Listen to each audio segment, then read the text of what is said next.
them when I am in Portugal, actually, almost every day. And it's really great. So I'm gonna share with you a few slides, and I have a small presentation.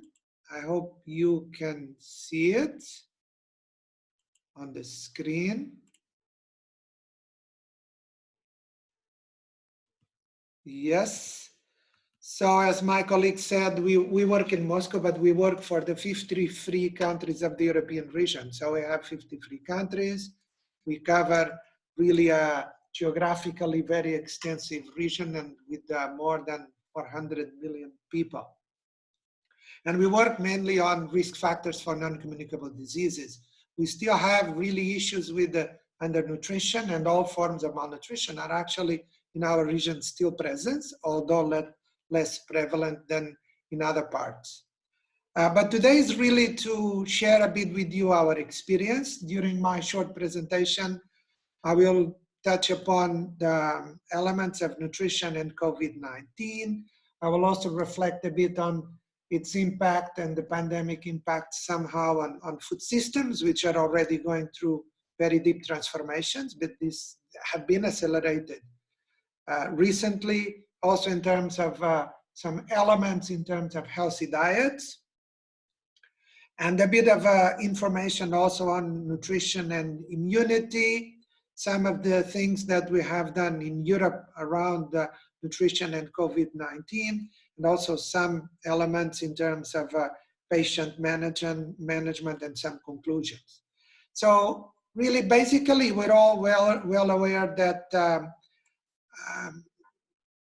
you know, a healthy diet is very important to protect us from diseases, and particularly helps preventing non-communicable diseases. But there's obviously also a link with infectious diseases, and therefore this healthy diet, of course, protects against all forms of malnutrition, and really can potentiate all the defense system of our organism. We shouldn't we shouldn't be convinced that nutrition is going to really protect you and save you from all types of diseases, particularly infectious diseases, but because it's not a panacea and a magic pill, but it certainly has a very strong role to play. And therefore, nutrition is really important. Furthermore, because when it comes to COVID, we all know that there are underlying conditions that most severe patients are really showing, and these are most of the cases, in many cases, NCDs, so diabetes, hypertension, other types of cardiovascular diseases, cancer, and so on and so forth. So these people are really more susceptible. And of course, also NCDs, when they are not compensated and people are not really well treated, there is a risk of more negative outcomes in terms of COVID-19. So we really need to pay attention to that. And of course, as we said before, good nutrition improves your defenses and your immune system. The pandemic is changing, obviously, I mean, our world, and is changing, it's a big challenge to our food systems, but also brings us certainly very significant opportunities, very interesting opportunities. We, on the negative side, I mean, we see empty grocery shelves. Not there are in some parts of the world, maybe because people ran to the shops maybe in the beginning and they were piling up stuff at home. There was a bit of panic. So food is really important for our lives. We see our restaurants are affected. We see our farmers produce, or they can't produce, or they cannot sell, or they have to really euthanize their cattle. So it's really important. Also, the food sector employs a lot of people. There's a lot of uncertainty, insecurity, and also jobless that comes with a lot of hardship. And of course, during quarantine, which we're all one way or the other forced to, and social distancing and so on and so forth, there are this tendency potentially to adopt not so healthy food behaviors and diet behaviors, but there's also an opportunity to improve the quality of our diets to improve our weight status, and so on and so forth. On the positive side, I would say that we are seeing anecdotal data that people are cooking more at home, in family, they're recovering the whole recipe, they're going back to their roots, they're going back to their old costumes at the table, family sits together, something that probably was not happening so much before. So not everything is really a problem. There are also opportunities. There's also more interest in organic, in healthier food, in local foods and short food chains and all of that. I've seen that, for example, in Denmark and even in my country, Portugal, I have reports from friends that they say, well, people are buying plants and they're making small gardens where they cultivate foods on their backyards and things like that. So, it's kind of going back as well to our roots, and very interesting and very positive changes as well. We also know that a healthy diet, it's not rocket science, it's solidly based on strong evidence, as it should be, but there are things that need to be done, behaviors that are critically important, from breastfeeding to, of course, variety and having foods from all food groups, where there is a strong prevalence of fruit and vegetables, where there is variety, where we have all whole grain foods, where we have good quality breads, where we have a prevalence of vegetable origin foods with small amounts of animal, but also when necessary, they of course have to be there. That is really very important, that we ensure we have a balanced diet where pulses play a role, chickpeas and beans and lentils, and there is really a variety, colorful diet, whole grain, as much sustainable as possible. And then the bad guys. So salt is really problematic. There's too much salt almost everywhere. So reducing salt, sugar, limit the amount of fat. Too much fat, wherever it comes from, is always bad. So we really need to limit fat probably overall.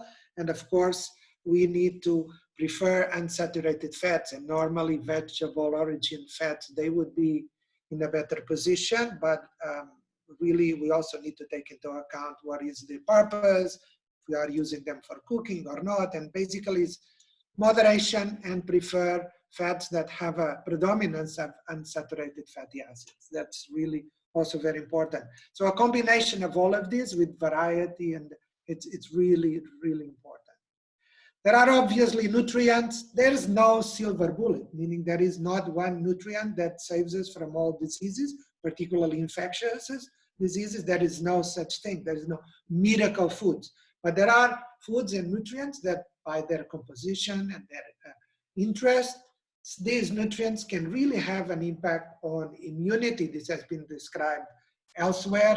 It's again nothing we discovered recently. Obviously, vitamin C, vitamin A, vitamin D, vitamin E, particularly zinc in the minerals, but also others, they are important in terms of preventing not just chronic diseases, but also making our immune system, contributing to its performance and making it stronger, meaning that if you have a strong immune system, you are obviously better protected against infection.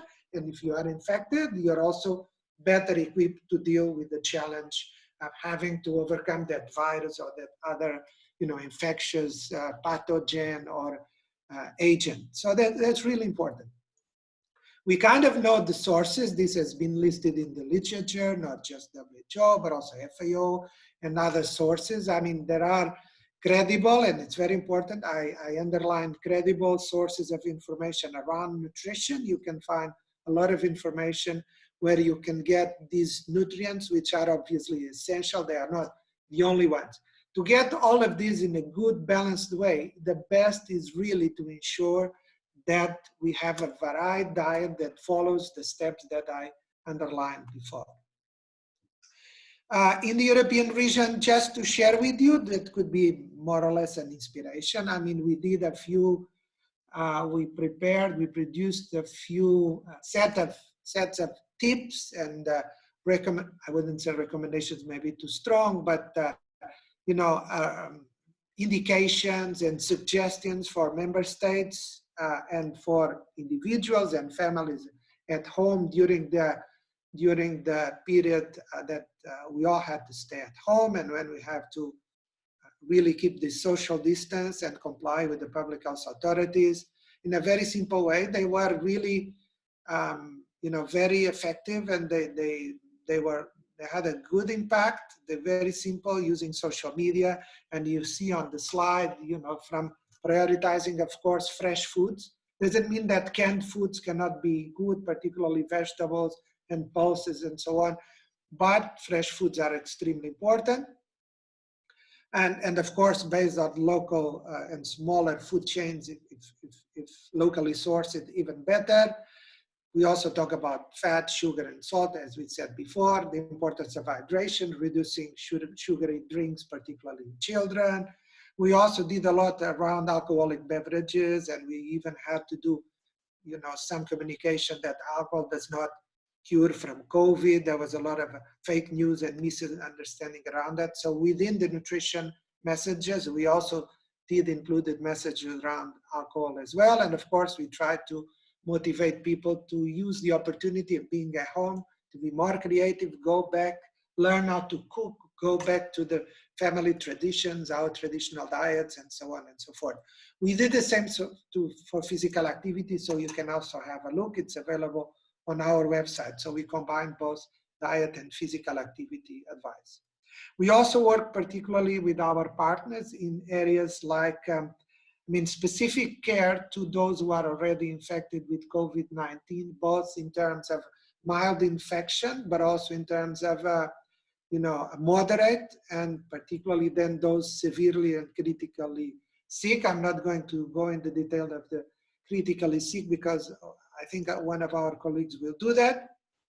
But just to say that we also issued some, some guidance, some indications, some suggestions again, that to be used by member states and health professionals. This was done together with a very relevant Society of Clinical Nutrition, which is based in Europe, but it's actually European, and it's probably the biggest in the world in terms of number of associates. So it was a informal but very nice collaboration. One of the things we recommend is that we should check more and more for different forms of malnutrition, both in all settings of health facilities. So it's an area which has been, in a way, there's been a bit of negligence, in meaning that we're not always paying enough attention to the nutritional status of patients. It's not the norm. And the nutritional status of patients at entrance in any health facility is very important and is related with the outcome, not just with COVID-19, but basically with everything. So it would be really good that there are tools, there are instruments that we can use to check for different forms of malnutrition. They can be used in our hospitals and elsewhere. When we know that, then we know that in many instances, for example, in Europe, in the elderly population, we have more than 30% which have some certain levels of malnutrition. When you check for that, then you can deal with it, optimize. There is guidance for that, and there are different forms of clinical interventions that need to be uptaken, and those are very important. We also go on recommending what's really need to be important in terms of protective elements, and when we need to really boost our immune system. We shouldn't expect that we need to get it in a box of pills which are food or filled with multivitamins. Those could be useful, maybe sometimes they are needed when there is a critical need, when there is really a malnutrition that we can identify, cannot be overcome solely by using nutrients. There is an urgency to solve that problem, but in general, for healthier populations, food should give you everything you need. And one of the things is really, if you eat more fruit and vegetables, a lot of them, nuts and fish. These are, for example, some of the best foods to provide you nutrients that really increase your immune system. Also, there's a lot of evidence that show that, for example, probiotics can also have a particular positive impact. They are normally provided under the form of dairy products. That could also be included here. And then finally, good hydration, dehydration is very common in this type of patients. So as I finish, I would like to summarize that is really nutrition. I mean, it's very important. It's also key. During the pandemic, we have an infectious diseases, very serious one, which is tremendously related with nutrition and particularly with non-communicable diseases. There are, of course, many challenges around nutrition, which we need to deal with, resulting from economic hardship, quarantine, all these disruptions. We need to look into how our food systems perform, but there are huge, very significant opportunities, and we really need to take good care of patients with COVID-19 that need nutritional care. Those who are, for example, in intensive care for 3 weeks, they will need very significant clinical nutrition care. So I think I would stop here, and I'm ready to respond to answer any of the questions. Thank you. Over to you. Okay, thank you very much, Joao. You have actually responded to most of the questions that we had received in advance regarding immunity boosting, the micronutrients. You talked about how we can get most of the micronutrients that we need from a healthy combination of foods, that we don't need pills unless there's a very specific nutritional condition, etc. There is an interesting question that was posted earlier that says, what is your comment on the use of aromatherapy inhalation with peppermint to kill COVID-19 virus and boost the body's immunity? I think those kinds of questions are floating around, and it's good to hear from an expert. Over to you. Thank you. I'm happy I responded to the majority of the questions. I mean, we have to be evidence-based, and evidence is very important before we make any statement and we take any decisions in terms of what we do. I have to say, I've never seen so far, I've never heard about this therapy being effective to really kill COVID-19. So WHO has been very clear in terms of the treatment and in terms of the therapies that are not yet available, or those who are starting to be studied and could potentially be used. So there is clear indication by both the WHO and the national authorities in terms of that. So what we have to do is really, first, if we are not infected, to prevent. And the prevention is based on the public health rules, is based on the testing and social distancing and all the things that WHO is recommending and that the national authorities are putting in place largely in all countries.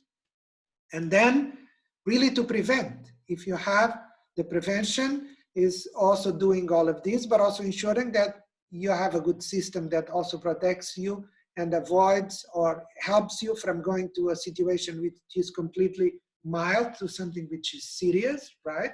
And to get in, to make sure that you have a good physical and mental health status. And I think that's really the best to prevent, to protect us from COVID-19. From, first of all, observing, radically to delimit all the public health authorities' indications, and then ensure that through a good diet, physical activity, keeping a good mood, and making sure that we keep our mental health also in good status.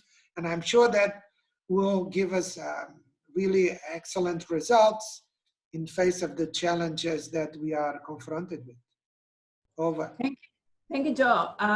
There's time for you to respond to one other question, but very briefly. And this is in the chat that I could pick up. And it says, you didn't mention, thanks a lot. This is from Olubumi Lawal Ayedun. Thanks a lot, Dr. Joao. You didn't mention folic acid.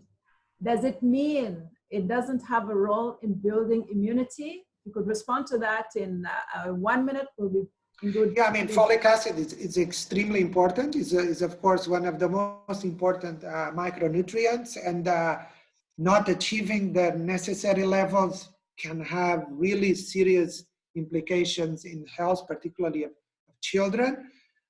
we need to keep very good levels of folic acid as well. I mean, all micronutrients are actually important in terms of immunity. So the list that we included in the slide is just a list of those who are, you know, somehow more discussed in terms of a connection with the immune system. But I would say that all vitamins and micronutrients are critically important and they have a significant role to play.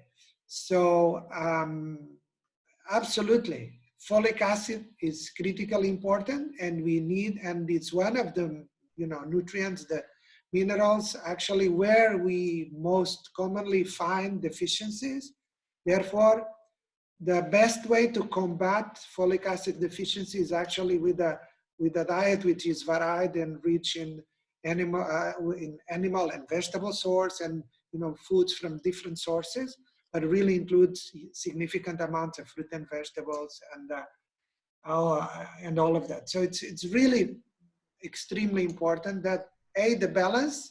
Second, understand that all nutrients are equally important, and we shouldn't think only about immunity. We discuss it a lot for obvious reasons at the moment, but it's immunity and well-being. And folic acid is tremendously important to prevent, for example, heart disease and in adults. And therefore, not having a good level of folic acid can also have major implications, even in terms of non-communicable diseases. So yes, definitely, also very important. I just made a summary. I couldn't include all of them and go over it. Adelaide only gave me 10 minutes, but certainly also very important. Thank you. Very good. Thank you. Thank you very much, Joao. We're going to have to keep an eye on the clock. And so pardon me, everybody, if you're rushed. There's more than 800 of us online. So that tells you just how much interest there is. Joao, as we move over, could you just look through the chat box? I see lots of questions, and you may be able to respond individually to the people that are asking. I will do that. People get satisfied. In the meantime, John, if you could start loading your slides, sharing your slides. I'm going to introduce the second speaker, who is Dr. John Adabi Appiah.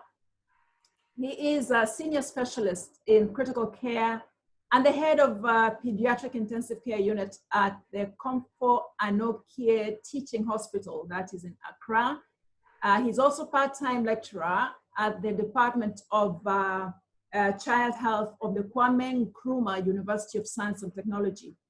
John is with us here at WHO Afro, currently leading the case management pillar of the COVID-19 response for our region. Now, saving lives is not just about having sophisticated equipment. It includes nourishing patients at all stages of illness so that they do not die of starvation, literally.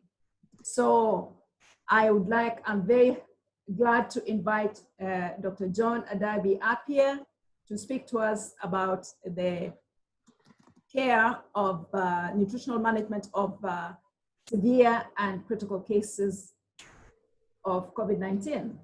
Over to you, John. Thank you very much, Adelaide, for the introduction. And then good afternoon, good morning, good evening to our listeners. Going through what we will be discussing today. Hopefully at the end of this presentation, some of your questions should be answered. And I'm hoping that nutritional complications associated with severe and critically ill children can be described by all of us. And we should be able to assess patients who are hospitalized with COVID-19 and also plan or provide nutritional support for this group of patients. So basically, let's talk a little bit about infection. Now, infection is a disease which is caused by pathogenic microorganisms. And any of these organisms, from viruses, parasites, and bacteria, can lead to an infection. So when any of these organisms invades the body or part of the body, what happens is that the body responds And the body's response to the microbe, the presence of microbes, with production of certain chemicals that leads to inflammation, is what is referred to as an infection. So you can have any of the microbes on the body or any part of the body, but if the body doesn't react to it by way of inflammation, we don't see it as an infection. So we have the normal flora and certain microbes that we live with, and the body doesn't care to bother about them. Inflammation as a response to the body might be short-lived or prolonged, but this depends on how the body sees the organism that it's attacking, and then the relationship between, or the interaction between the organism and then the person. Now, COVID-19 is an infectious process or infectious condition. It's a relatively new disease which we initially heard about it or reported to WHO at the latter half of December. The organism which caused this is a virus called severe acute respiratory syndrome, novel COV-2. That's the virus name. And now what we have known is that quite a large number of patients are not significantly sick. Many of them, anywhere from 75 to 85%, are actually not severe, have mild or asymptomatic cases. And the rest of the 20% might present with severe condition. Severe condition, when an infection presents with severe condition, usually is because the body has reacted strongly against the infection. And with that strong reaction, what happens is that sometimes the reaction actually leads to damage of some organ or systems in terms of its function. COVID has a tendency to cause hyperinflammation in a small population, like 5% of patients. We are getting to understand COVID a bit more. Now, even in the pediatric population, we have pediatric inflammatory multiple organ system disease condition, typically looking like Kawasaki disease. And in this situation, if you have a generalized infection or generalized inflammation, you tend to consume a lot of the body's nutritional component or the body's ability to fight infection. What we know is that all infections actually, from the beginning up to the end, actually reduces our nutrient intake. We lose appetite, we vomit, some will have diarrhea, even in situations when you have subclinical disease condition.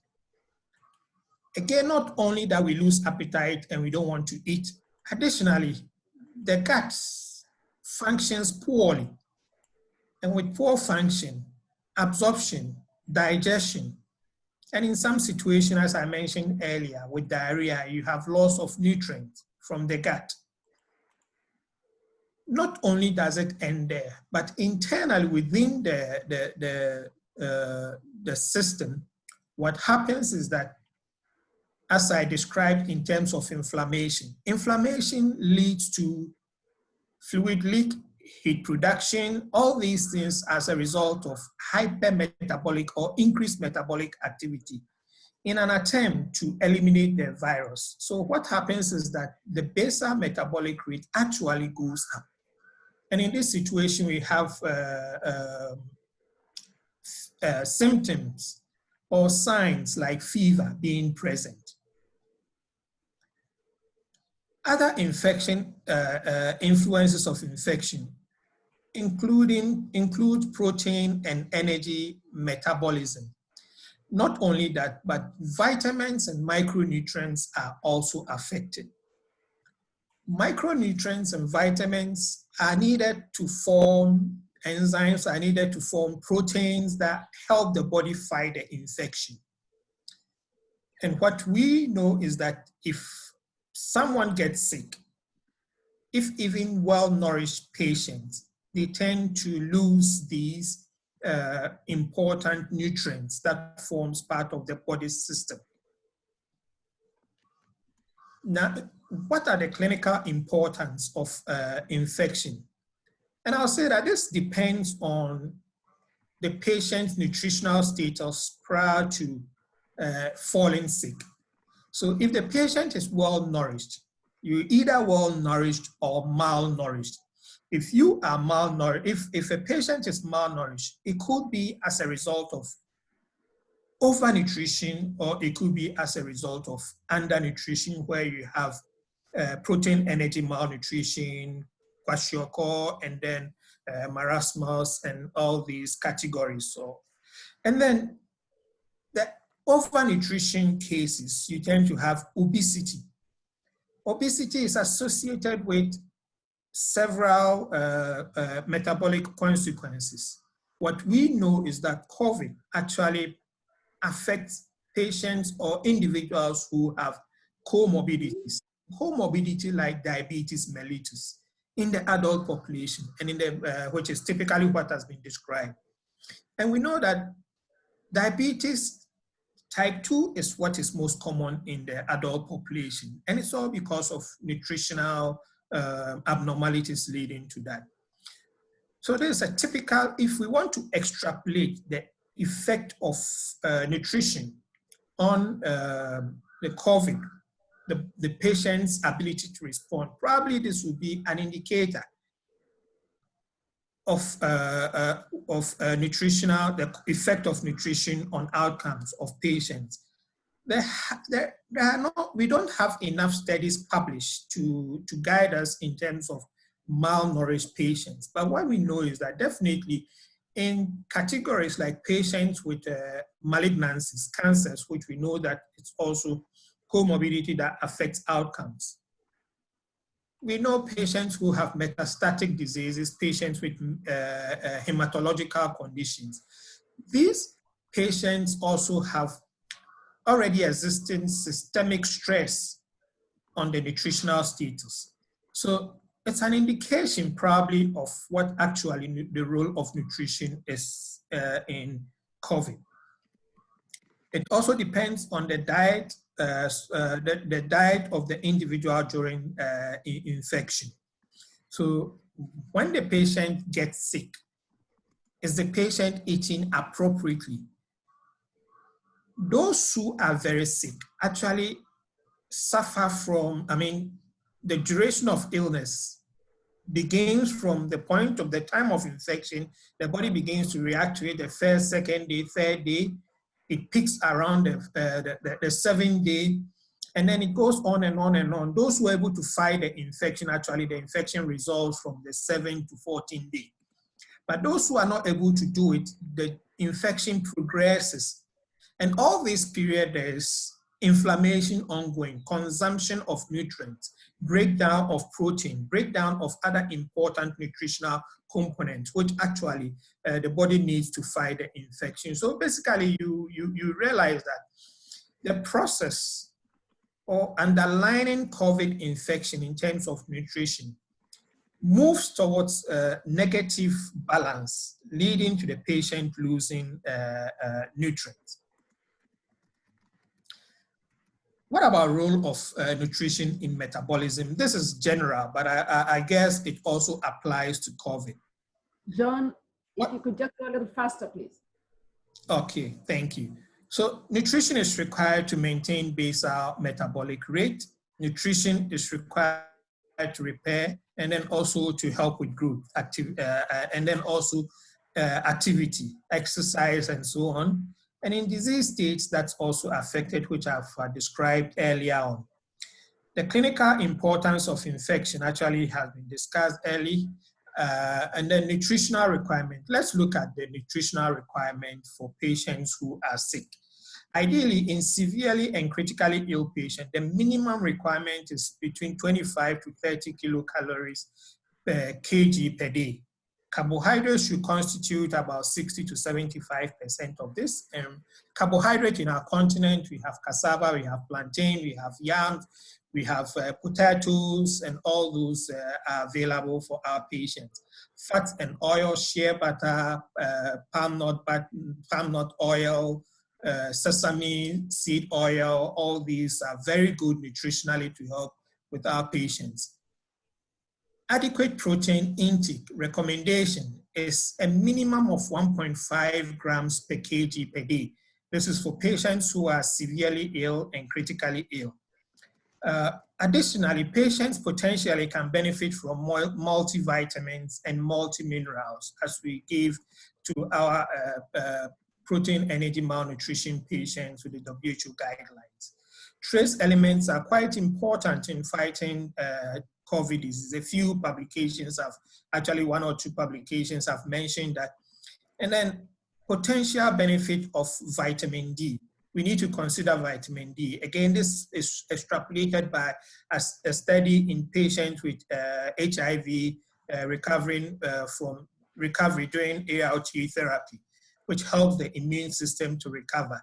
There hasn't been any study currently in terms of COVID to look at the role of vitamin D, but we are extrapolating from other viral infections.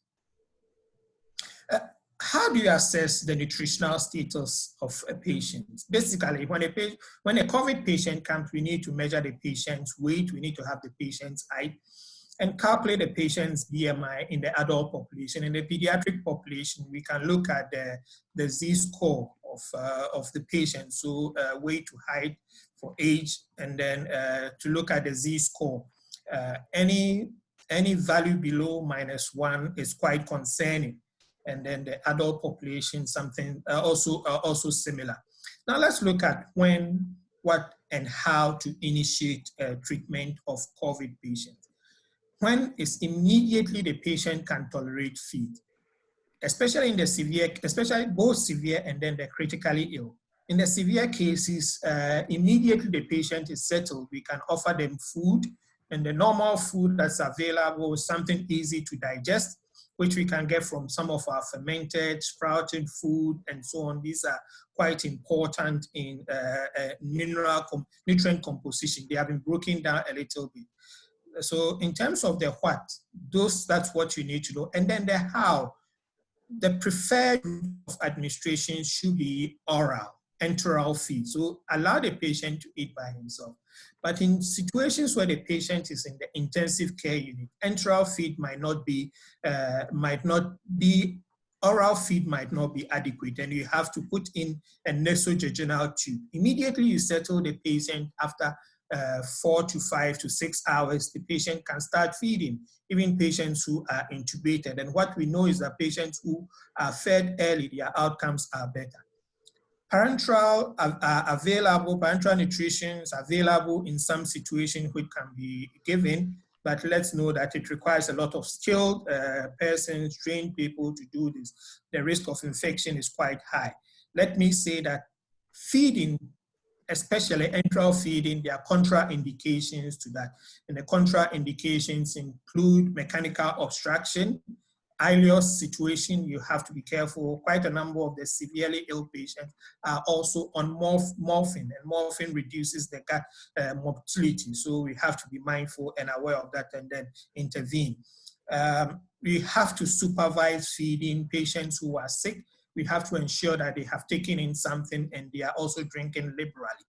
These are for patients who are able to handle fluid workload in terms of urinating. But when the patient is critically ill in the ICU and intubated, we recommend, the WHO recommend that we go conservative fluid management.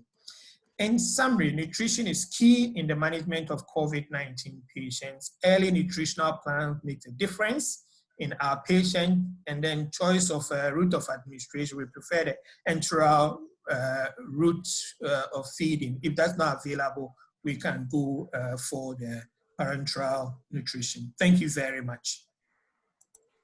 Oh, perfect. Thank you very, very much, John. That That was a very rich lecture on nutrition in sick patients. And I don't know if you had a chance to look at the questions, but I can pick out a couple that may be of interest for you to address. And that is regarding, somebody has noticed, the writer says, I have noticed that the length of stay in hospital and to some COVID patients is shorter than other. Is the nutritional status contributing to quick recovery? I think from what you said towards the end of the lecture, that patients that are fed early will be able to recover, have better outcomes. I think that suggests that their nutritional status is a factor in that. But there's a very particular question on, he said, the questioner says, can you comment on the safety of high-dose Plaquenil and other COVID medications? Can they be passed to the baby during breastfeeding? Okay. Yeah, thank you very much. I think, as you said, for time's sake, in the first two questions actually partly have been addressed. Yes, in terms of nutrition, I think nutrition plays a significant role in patient recovery. It's not therapeutic, but it plays a significant role. We can use it as medication to cure COVID, as has been explained earlier on. In terms of high-dose Plaquenil, that is chloroquine, the study from Brazil about 2-3 weeks ago published indicates that patients who received high-dose Plaquenil with azithromycin, they tend to have higher side effects, arrhythmias, and then cardiac problems. So it should not be recommended. The study actually was stopped early because of the consequence of the high dose. So I guess that question more or less has been settled. So we don't need to go in and then give such high dose chloroquine. When it comes to passing the virus to the mother through breast milk, currently there is no evidence that the babies can get the virus through breast milk. Actually, what we know is that it's a droplet, spread by contact and then droplets. So if the mother who is positive and is shedding the virus is not protecting the child by way of wearing mask, using basic universal IPC preventive measures, interventions, hand washing, and other things, the chances that the baby will pick up infection is very high. So the WHO recommends that, the breast milk is the best for babies. So we continue to give breast milk, but mothers who are breastfeeding must use face mask or nose mask to ensure that the baby is not given, or the baby doesn't pick the virus from the mother. Thank you very much, I think. Okay, superb. And there's another question regarding vitamin D, and I think you mentioned that that's a factor that probably improves outcomes. The questioner also had a question regarding WHO making recommendations. Is WHO considering guideline or recommendation on the food fortification with vitamin D as a long-term cost-effective strategy? And what about supplementation in risk groups? So regarding the fortification, we are not working currently on vitamin D as such, but there's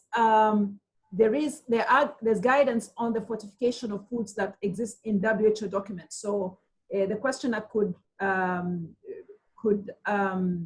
get in touch with any of the email addresses that were provided with the registration, and we can point you to the specific documents. But it takes time to develop the guidelines, so we don't have specific guidelines on vitamin D in populations.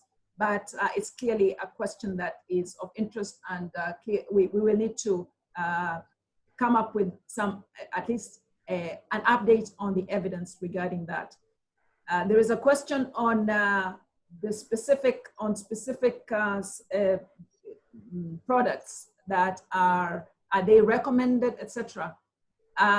We can speak about generic mixes of nutrients, high protein, high calorie, etc. solutions, but we would not speak about the branded the branded products, because then it becomes an endorsement of one brand against the other. So I think it's important that their nutritional composition and what needs they respond to are decided in the clinical decision-making process that takes place in the management of patients.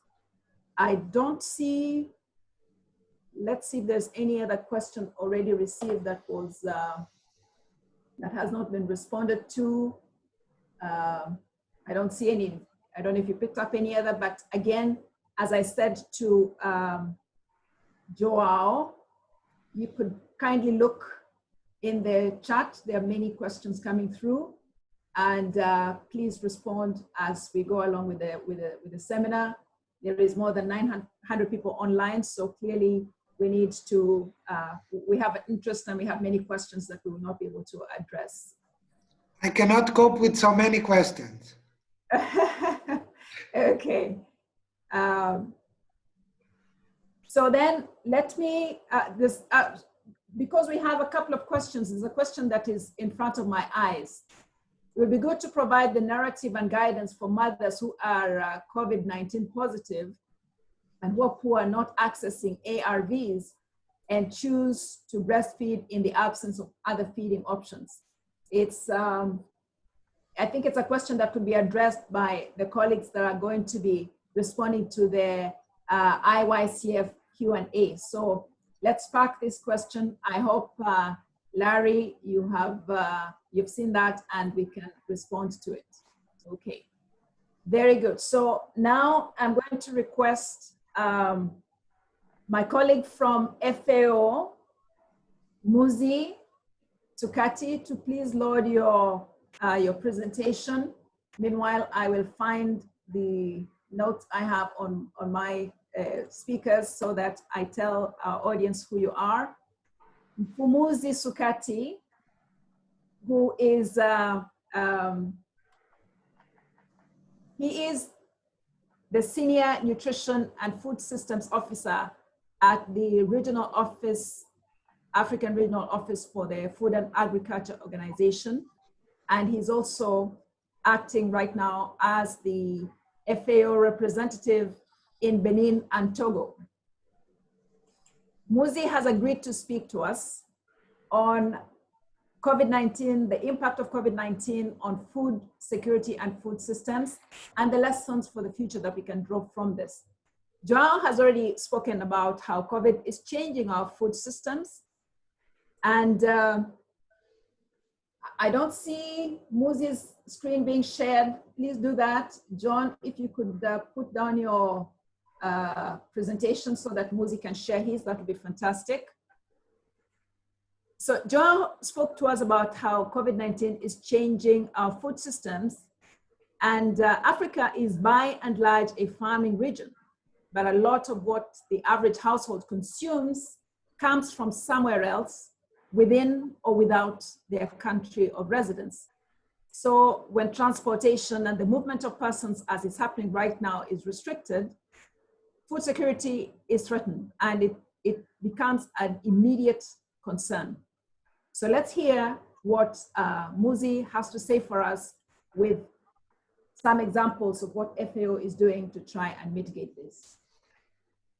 Over to you, Muzi. Thank you so much, Adelaide, and good morning, good afternoon, colleagues, wherever you are.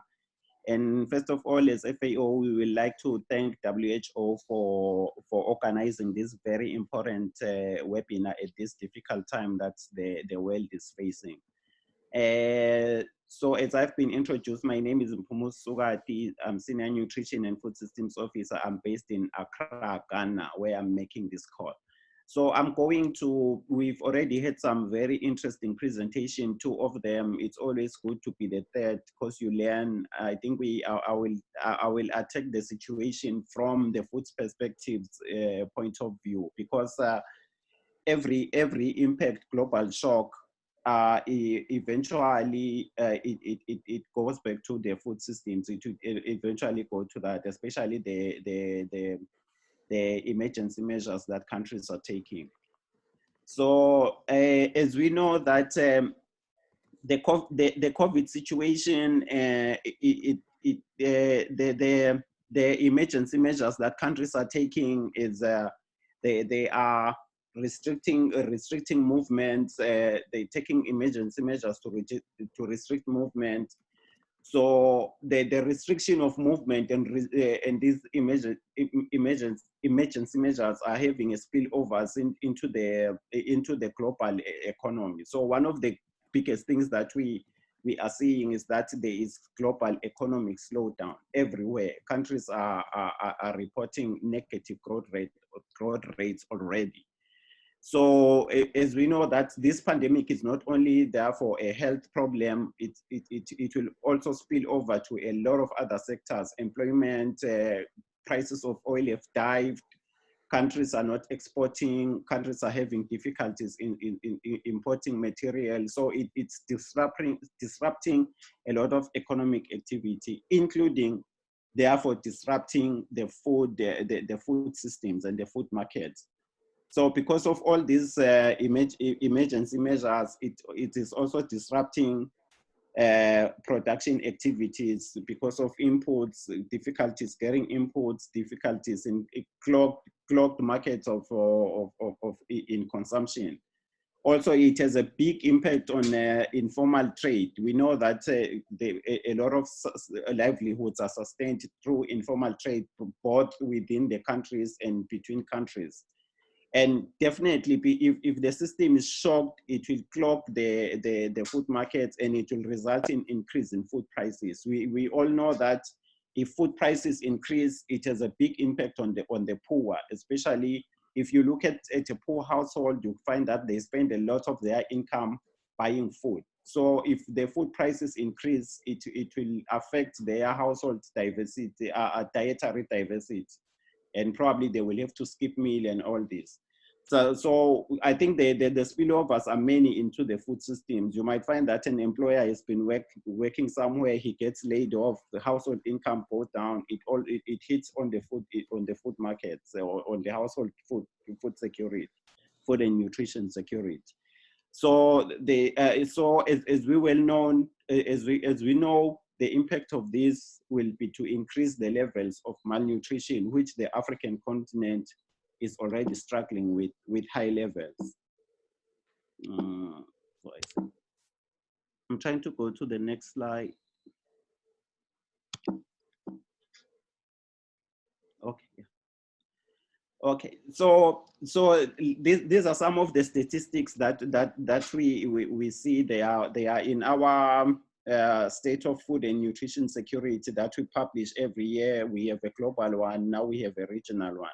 So one of the key things that needs to be done when we are doing an impact analysis of a shock into a system, whether food systems or whatever system you want to analyze, is to do a trend analysis. So if you do a trend analysis, and then you will see the impact of the shock from the trend that was being followed. So what we can see here is that the prevalence of undernourishment has been slightly decreasing in Africa. So it has been showing a downward trend. So this downward trend, we are expecting that because of this COVID situation, we are unfortunately expecting that this downward trend will reverse upwards. So I just plotted the prevalence of undernourishment and the prevalence of anemia in pregnant women, which are very key indicators for household food security, vis-a-vis the growth, the GDP of countries, the gross domestic product growth rate per capita of countries. So what we are seeing when we just took data from going way back to the 1960s in all the countries and stacked them and do this analysis, because we know that the economic worries are the big worries that are affecting countries. So what we see is that if we do estimates, we are seeing that if countries, as they are reporting, they are expecting to report probably a recession of -1%. We just took a modest recession of -1%. First of all, we see that the response of of malnutrition indicators as measured in the prevalence of undernourishment to GDP growth rate is not very strong. You find that the GDP growth as the GDP growth increase, like countries are getting richer, the prevalence of undernourishment is not responding as quickly as to the gross domestic product growth rate. So why is this? We know there are so many reasons, like we know that wealth is not accumulating to everyone. It is accumulating to certain parts of individuals. Some other people get richer, whilst other people are stuck in poverty, in a poverty vicious circle. So what we are saying is that the growth, domestic product growth is not a good indicator of undernourishment, of improvement in malnourishment statistics, because of so many socio-economic fragilities in the system. The Gini coefficient, that Africa has got one of the highest Gini coefficients in the world. South Africa is leading. So many people have got so much, while so many other people have got so little. So what we can say is that for the attainment of the Sustainable Development Goals of eliminating undernourishment, malnourishment in the world by 2030, economic growth alone will not be enough. Sustaining economic growth alone will not be enough. We need direct interventions targeting specifically the poor in a sort of targeted intervention, subsidies, things like that, social protection measures.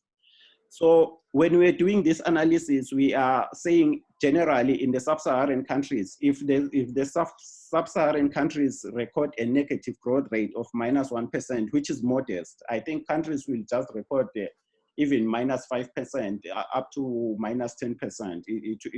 But taking a modest -1%, it will add 30 million more hungry people in the sub-Saharan Africa to the already existing number of around 224 million hungry people. This is just a modest estimate. So what are some of the FAO interventions that we are doing in the country to elevate the system? So we are supporting the government. For example, in Kenya, we are supporting the government of Kenya to promote healthy diets, sustainable healthy living, and during these times of pandemic, providing them with information flyers. The target here is to target food products that are locally available, that do not need to be imported, and that will accumulate the income to small-scale farmers in the communities. So, for example, in Somalia, we are also supporting the cash transfer program targeting in agro-pastoralists. I think it is very important to note at this point that the countries do not have the same comparative advantage in agriculture. You might find that country A is good at producing maize, and country B is good at livestock. As we see, for example, in the Sahel, the greatest intervention should be in small stock, in small stock livestock like goats, sheep, because, for example, Mali has the highest per capita ownership of goats and sheep than the rest of the world. Mauritius has the highest per capita ownership of chicken than the rest of the world. So the structure of the agricultural sector is very, very important to understand, so that you have interventions that are targeted. This is where, for example, trade then comes in. The importance of trade then comes in, because if you are good at producing livestock, you will produce more of it, sell, import the things that we are not able to produce so well, and diversify your income. So in Madagascar, we are, for example, targeting strengthening capacity of household, for example, women producers affected by this COVID-19, to diversify their food baskets. We are giving them information on how best they can de-risk their agricultural activities. in Gambia, we are linking this with the food safety authority, because we know that food safety is very, very critical at this time, or as well as the quality of the food, the safety of the food is also very important. Maybe at this stage, I should also add that it's not only the food that we eat, but also the quality of the water, which is very, very important. So at country level, we are intervening together with the United Nations country team, the whole United Nations, because as you know that the COVID outbreak will not only affect agriculture, food systems, it will affect human health, child health. So all these organizations are really critical in coming up with one UN voice to fight this unfortunate situation. And then we are also producing policy briefs and information packages. So what are the key messages that we have? So from an economic analysis, like I've just said, the COVID-19 is expected to add about 30 million more hungry people in sub-Saharan Africa annually, taking a modest recession of average recession of minus 1%. So we have seen that country-level analysis and targeting the poor and the most vulnerable for social safety nets and direct intervention will become very, very important. Because economic growth alone and looking at the macroeconomic environment will not be so helpful, because we know that capital is not accumulating equally to the society. So we are also saying that we also need to be more aggressive in supporting farmers to come up with innovative approaches to increase their productivity, and most importantly, access to market to supply urban food dwellers. This is very important, targeting at short value chains. We know very well that the COVID outbreak will not only affect small scale farmers in the rural areas, it will have a very, very big impact on the urban dwellers that are depending on the everyday informal activities for their food. We know that all those activities have been greatly affected. They will be laid off from work. There will be a lot happening on the urban food systems. So if we capacitate the small scale farmers in the rural peri-urban areas to increase their productivity, food diversity, and to supply the urban dwellers, it will be a critical step, because it will also increase the income flow along the food value chains. Please wrap up. What is our main worry here is the issue of post-harvest losses. I think this is a very, very important issue which we need to be considering here. We strengthen food reserves, and of course, joint efforts are really, really critical at this time. Thank you for your attention. Excellent. Thank you very much, Muzi. And there are a few questions on the chat that I'll request you to look at afterwards. Let's give a chance to respond to a couple of the questions that came in before. On the impact of the COVID-19 and school feeding, because their children, I mean, what's happening with children who would normally be getting their meals in school? With the closures of school, we have a challenge in some households to really take on that on board. And the second question is the effect of current measures on what is likely to happen with informal food vendors. We know that there is a lot of restriction in market activity. So what is your perspective on these two? And if you could just answer that in 3 minutes, because we need to switch immediately. Thank you. Thank you. I think these are very, very critical, pertinent questions. For a start, I think the school feeding meal is a very important aspect of intervention to fight malnutrition. This is one of the direct interventions I was talking about. So with the closure of the schools, the children will not have the meals that they usually have at school. Sometimes the children, this is the only meal that they will have the whole day, which is true. So what we are suggesting is that we keep these school feeding points going, even though the schools are not opened. But we are saying that probably the money that is saved for providing these school meals can be converted into cash transfer that is injected directly into the households, because we know that ganging up, bringing people together is not a good idea at this time, you know. So if you opt for cash transfer instead of feeding points, cash transfer will be more effective because it avoids this crowding up of people. So this is what I can say briefly. There's more I could say. And the second question was on informal food vendors. Yes, this is very important. This is extremely important, because as we know, people are locked down. They cannot go to towns. The informal food vendors, their stock has been spoiled. I have evidence of this from my country where I come from, in Swaziland. A whole town was shut down. No one was going in. No one was coming out. The school vendors, the street vendors had to cover their produce. We know how perishable these are. We are unfortunately going to see high levels of post-harvest loss. So with informal food vendors, it is critical that they are supported to access the supermarkets to probably sell some of their commodities, and also to be supported with storage, cold storage facilities to at least make their products last as long as possible.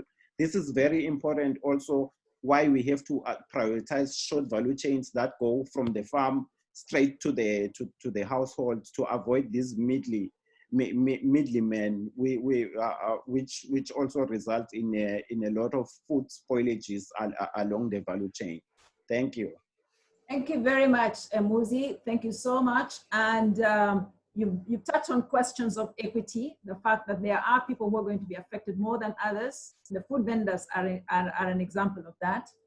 And of course, the fact that we need to actually target. The targeting is very important, because not everything that goes into the large pot gets to the people that are really in need.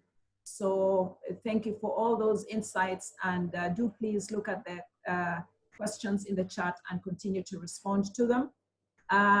If Dr. Ben Embarek could please load his slides while I introduce him. So Peter Karim Ben Embarek is going to speak to us about food safety concerns in COVID-19. Peter works at the World Health Organization headquarters and manages the International Food Safety Authorities Network that we know popularly as InfoSan. He's also the head of the unit that is responsible for monitoring nutrition and food safety events in the Department of Nutrition and Food Safety at the headquarters. So the association of the coronavirus's origin with the food market in Wuhan, China, has given rise to many questions about food markets, live animals, and ultimately food safety issues regarding what we eat and how we handle it. So, Peter, yes, do you have your slides? Yes, but I can't share my screen because our previous presenters has still his screen shared, so I can't share mine. Okay, Muzi, if you could exit. I think, Peter, you're coming on now. Okay, yeah. Good. So one moment. So we're going to have, Peter, one of the questions that were asked in advance was, what are wet markets? So as you prepare, if you hadn't given it, this is one of the ones that you need to answer, but over to you. All right, thank you, and good morning, afternoon, and evening to everybody, and thank you for the opportunity. Yes, so in my presentation, I would discuss some of the issue you just mentioned, but also discuss and concentrate on what we know about the origin of the virus and how it may have found its way into humans, and what are the food-related concerns around COVID-19. I heard also before, I was just for those listening in, I was looking at the questions being posed online to the other previous speakers. Be assured that we are going to share the presentation, we're going to share the recording of the webinar, I believe. And et pour ceux qui parlent français, vous pouvez choisir la langue française. Il y a une traduction simultanée des présentations pendant qu'elles sont faites. So let's start. What do we know about the origin of SARS-CoV-2? That's the name of the virus causing the disease COVID-19. So COVID-19 is the disease, SARS-CoV-2 is the name of the virus. When we look at all the viruses that have been isolated from humans in the past few months, we can see and look at the genetic makeup of these viruses. We can see that SARS-CoV-2 is closely related to the original SARS-CoV virus, the virus that caused the SARS disease back in 2003, and also linked to other coronaviruses.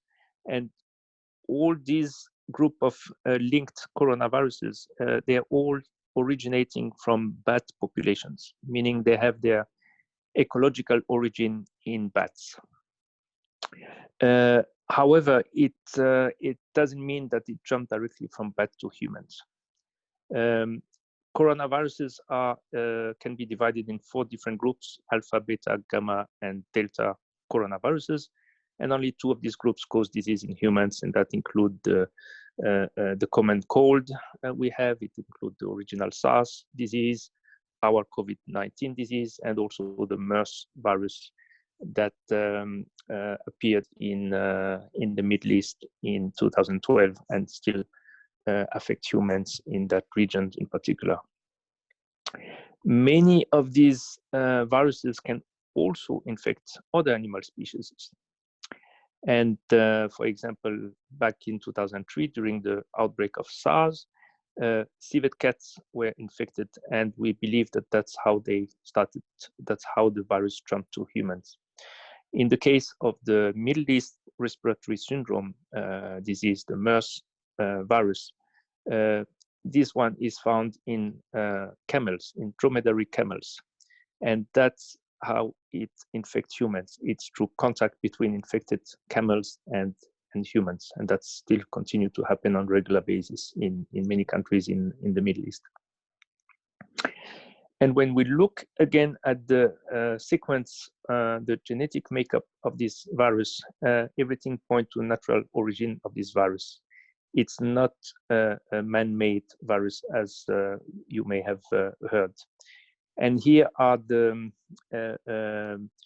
comparison of the genetic makeup of the COVID-19 virus and some of these very related other coronaviruses.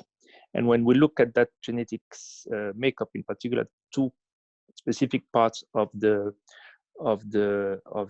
genetic sequence of the virus, 2 genes that enable this virus to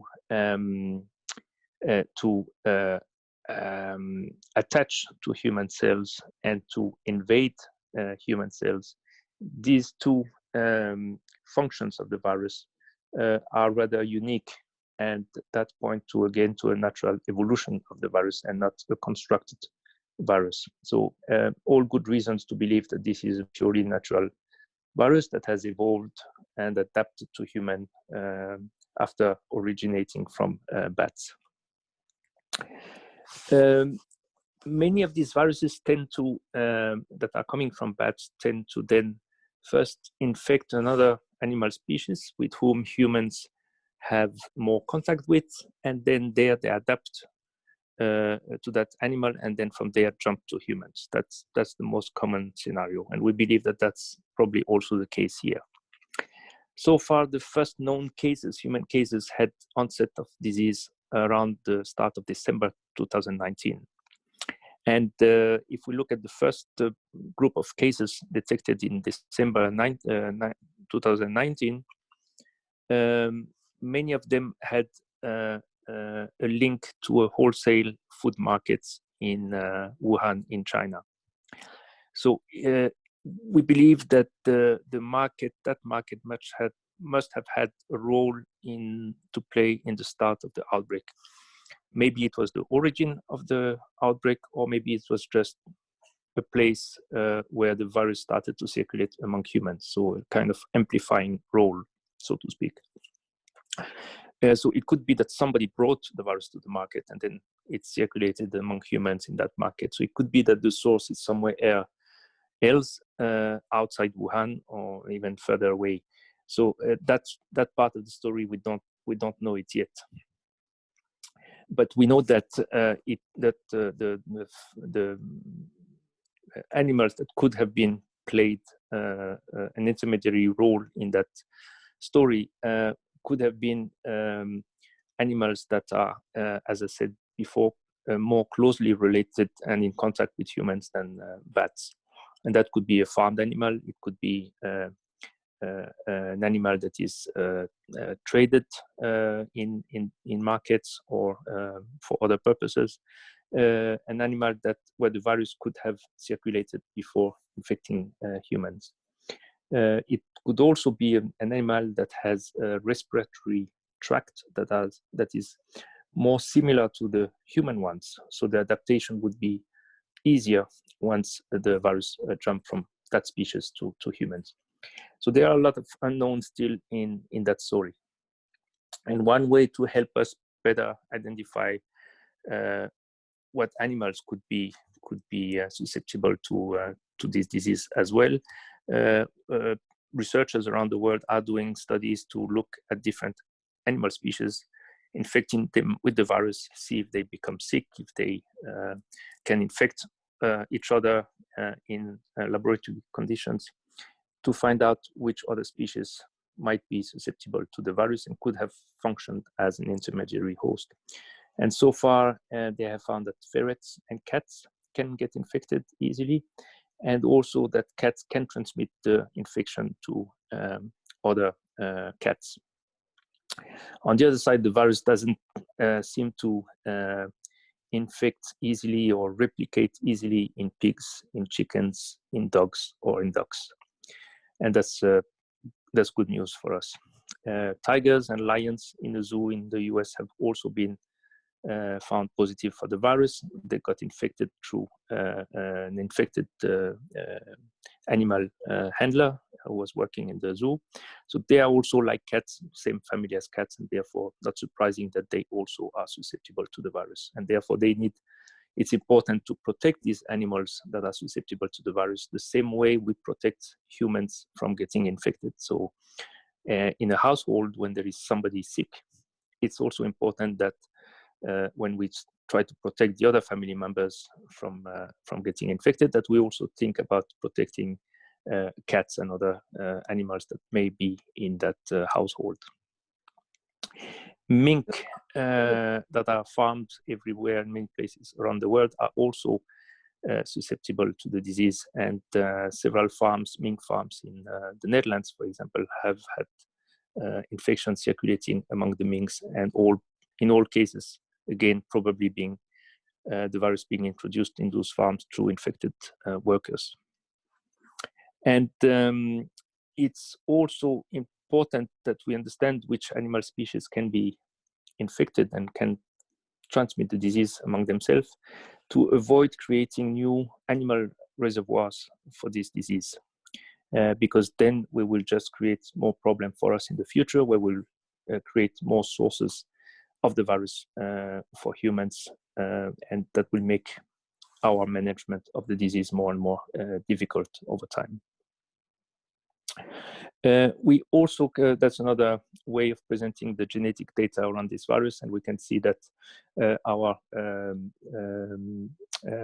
COVID-19 viruses is quite far away from the MERS virus, for example, we discussed earlier, but and also a little bit far away from the original SARS virus and from many of the other viruses we know. So we don't have a virus that is so close to this one, so we can say, this is the source and this is where it's coming from. So we're still looking for these original viruses played a role at the beginning of this event. Because of the market link and because of the potential role of traditional wet market and traditional food market in many of these emerging diseases, not only COVID-19, but some of the others was, it's also, of course, natural that people get concerned about their food. Can I get infected by handling the food I buy? Can I get infected by eating food that is contaminated with the virus? What happens if somebody infected cough on the apples or the carrots that I will buy 5 minutes later and then bring back home and eat? All these are legitimate questions. And we have prepared a series of questions and answers to respond to many of these very basic and very real questions. And they can be found on both the websites of WHO and FAO and OIE, where you have a large number of these questions being answered, and many national authorities are also providing this type of question and answers to help the public and to help people finding answers to these many questions. So here, for example, is the answer that we provide with regards to the question whether you can get COVID-19 from food or food packaging. And it's also important to know that there is no records or no reported cases that have been where the person got infected through consuming food or to handling food. We also know that the virus would not survive very well on surfaces, and including food surfaces, and can be, because it's important to know that viruses need a living organism, a body, to replicate and to survive. If you put a virus on the surface, if it's outside a living organism, it will not survive and will not persist very long, and after a few hours it will disappear. And that will be the case also if by error, by mistake, there will be some viruses on a food or on food packaging. Those viruses will not persist and stay alive there for very long. But again, as a normal, usual recommendation for how to handle food, when you come back home with your food, it's always a good idea to wash them before you will eat them. So if you buy fruits and you're not going to peel them, then wash them on the clean water before eating them. That's always a good thing to do, and that will take care of most of the problems associated with surface contamination of food products, for example. Again, we are running out of time to have any discussion, so please wrap up. Yep. Yeah, I'll be quick. And again, importance of reiterating the need to wash your hands and pay attention to hygiene, both during shopping and, of course, at home after when you prepare food. Traditional food markets, there is a lot of talk about that and a lot of concepts. Traditional food markets, wet markets, street markets, informal markets, etc. They're all providing an affordable and fresh food for millions of people, so they're very important. They have also a social role, but unfortunately, they have in many cases been given too little attention and too little consideration. So it's really important that we also, through this complex time, realize that we need to invest more and provide more resources to improve our markets. Some of them will not be able to be fixed, and therefore they will have to close down and be reconstructed or reorganized. But many can be fixed by improving access to water, improving waste management, etc., and separating live animals and raw food from ready-to-eat food. So relatively simple things that can be done to make them safe environments for shoppers. That was it. Thank you very much for your attention, and I will see with some questions if some questions have been posed while I was speaking. Thank you. Okay. Thank you very much, Peter. And you responded to the question. I think you mentioned the wet markets. You talked about fruits and vegetables. And there's a question that you could respond to, if you could respond to that in 1 minute. How do you protect animals?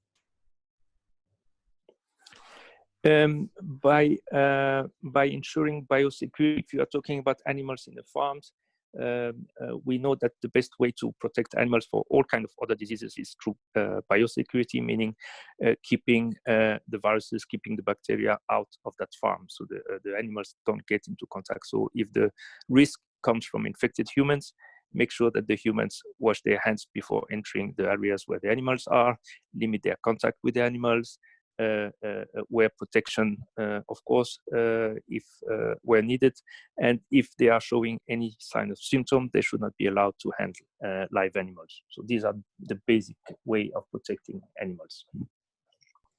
Thank you very much. And if you can respond to another question in 1 minute, we'll have time enough for it.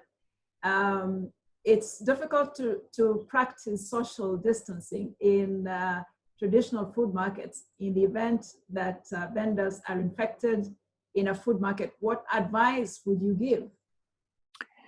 Yes, social physical distancing, as we say in traditional markets, which are usually very crowded places, it's challenging. And again, it will depend on the local condition of the markets, whether you can organize a one-way movement throughout the market so people don't cross each other, but everybody move in one direction throughout the market. That could be one way where you then include also distance between each shopper. You can also protect the vendors by putting a plexiglass separation, for example. You could also limit the number of shoppers in the market at any given time. There are many ways to organize that, but it will be challenging for sure. And if a vendor is infected, like in a food factory or like in a retail shop or supermarkets, if people are infected or showing symptoms, they should not go to work. They should be sent back home. And therefore, it's important to also educate vendors and provide incentive for that kind of compliance, so people don't try to hide that they are infected or sick because they're afraid of losing their income or their job and so on. So it's important to create the conditions so compliance is increased. Thank you. Perfect. Thank you very much. And we have time enough for the next speaker to load their presentation as I introduce her. So thank you very much, Peter, for taking that time with us. Now, we are now moving on to more of health service provision in our current situation. And I'm very happy to welcome Dr. Gertrude Vortri, who is a medical officer and who provides integrated service delivery and primary healthcare support to countries to develop, adapt, implement guidance documents on service delivery systems, including the development of essential healthcare packages. So, with all that background, we thought she would be a good one to speak to us about nutrition in the current situation. Gertrude, does nutrition have a place among essential health services in this pandemic? With your intimate knowledge of service delivery and that complex word that is called health systems, please. I'm not trying to load my you're trying to load your presentation and it's taking a bit of time. Yes, I can't seem to find it on the screen. We don't see it, that's correct. Let me see if we can do some backup here. Yes. As you look, I'll also look. Share screen. Okay. Are you trying to load it? Yes, please. It's coming on. Good. Okay. Yes. You go into presentation mode, we'll be good to go. Perfect. Thank Yes. you. Okay. Greetings, colleagues. We have listened to a number of presentations on the good food to eat and how to manage COVID cases in our health facilities. Now we want to look at the health systems approaches to continue with the services that we need to provide in all our health facilities and service delivery points. So this will be the outline for the presentation. We'll look at the health system realities and see how we can continue with nutrition services and then other general considerations for us to improve service delivery. So colleagues, you agree with me that COVID-19 is testing global health systems and service delivery mechanisms. And all of us need to identify innovative ways of how we can maintain service provision. Our response is not only to maintain or address the epidemic or pandemic that we have, but we also need to address other health needs so that they don't get worse. We are all aware of the challenges that we had in 2014, 2015 with the Ebola outbreak. And we know now that a lot of people died from other conditions apart from Ebola itself. If we don't address these issues and ensure that we continue to provide our services, we may have a similar problem on hand. So therefore, we need to look at the key nutrition interventions that should be in place. A lot has been said already about the importance of nutrition to health and well-being. And so therefore, during the life course, from birth, from pregnancy to the elderly, there are key nutrition interventions that we need to keep going in order to avoid the severe consequences of malnutrition. So as you can see on the screen, there are very important interventions that we need to provide during the antenatal period, even during deliveries, the care of the newborn, including breastfeeding, growth monitoring, micronutrient and vitamin supplementations that we need to provide, other complementary feeding, and then nutrition care for at-risk older persons. We also need to take care of special situations where people living with HIV and AIDS or with TB needs to be addressed in terms of their nutrition issues. So these are some of the interventions that the nutrition program has identified that we need to pay a lot of attention to.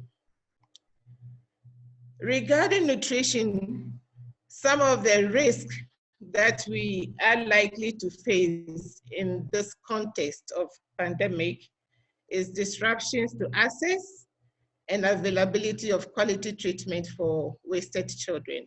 We have been hearing a lot of anecdotal information about people being afraid to even go to health facilities because once there's a patient of COVID in that health facility, people would not want to get close to it. Other risks that we have is disruption of preventive services that we often provide in the communities as well. So we need to take this into consideration in our planning for service provision.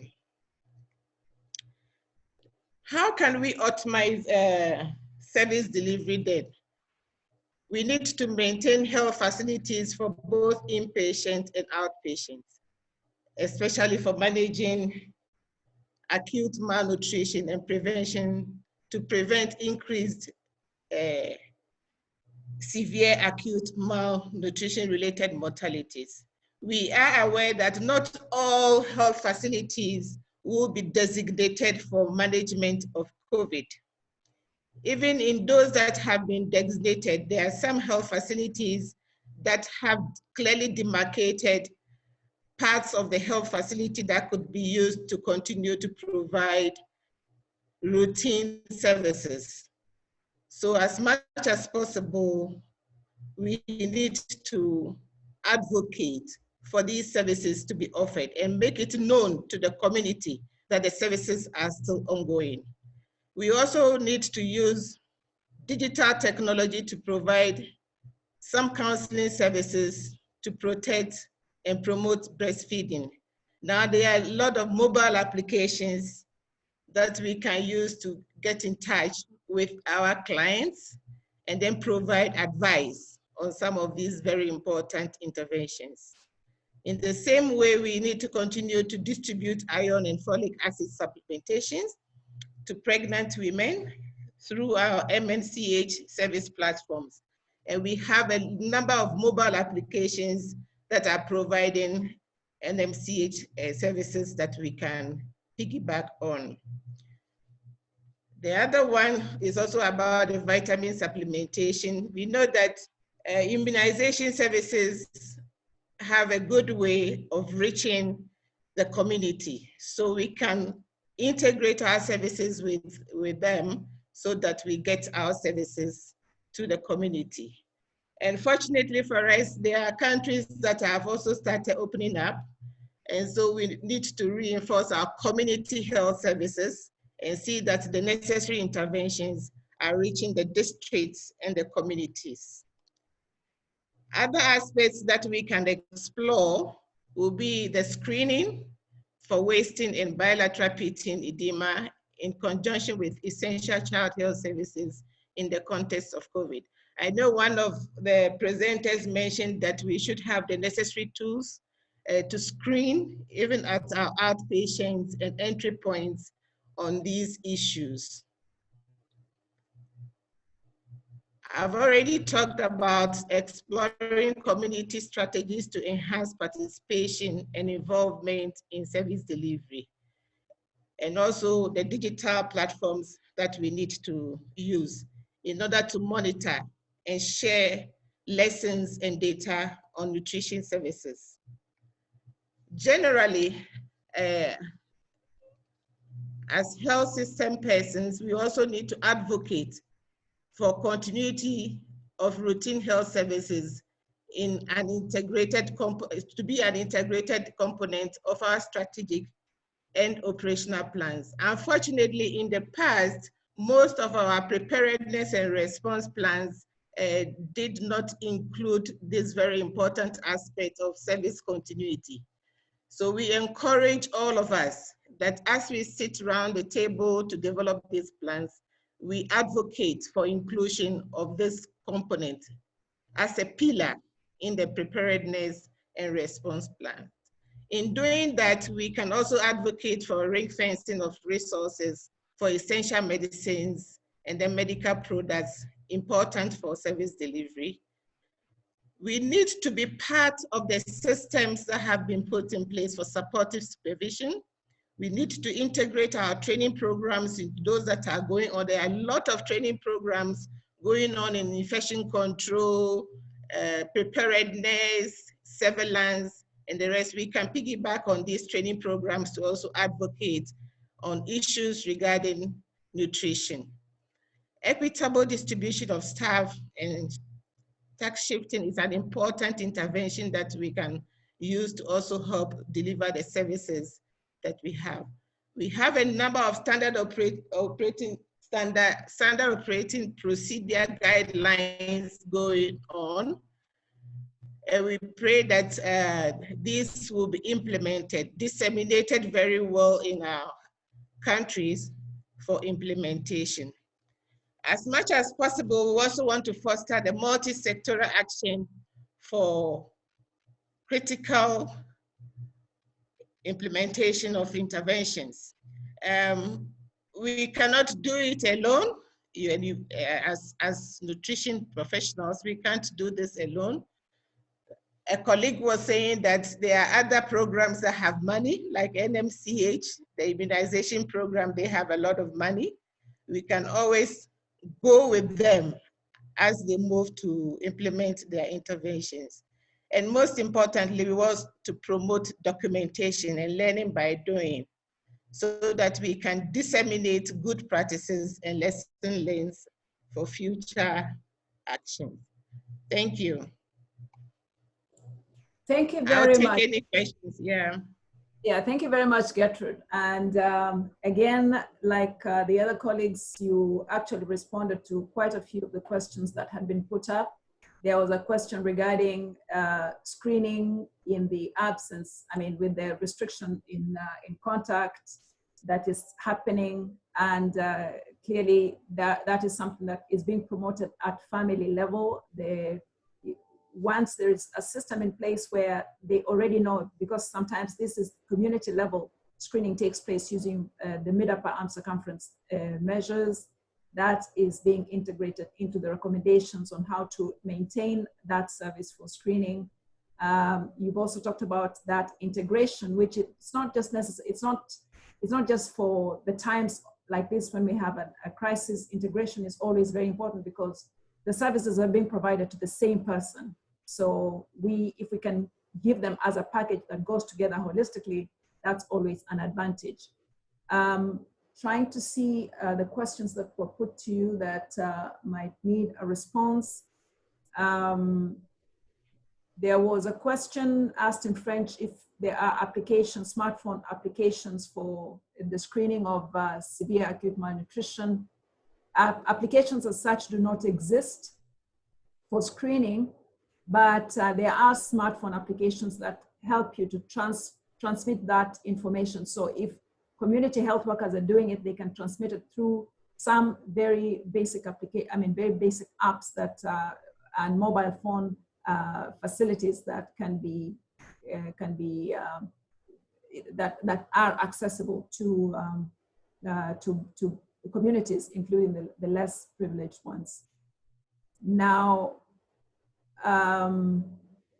there's a question here. We don't usually have a lot of budget at the ministry. Can WTO advocate for some of the money at the COVID nutrition? I think you've talked about how we need to piggyback on the activities that are already going on, that are being planned. So our participation in the coordination is very important. And also, I see a comment in the chat that says from Joel Conkle, Child Growth Monitor is an app for screening that is being developed. So something is in the making. Thank you very much, Joel, for sharing that information. Okay. Yeah, there was a question on the mid-upper arm circumference measurement. Yes.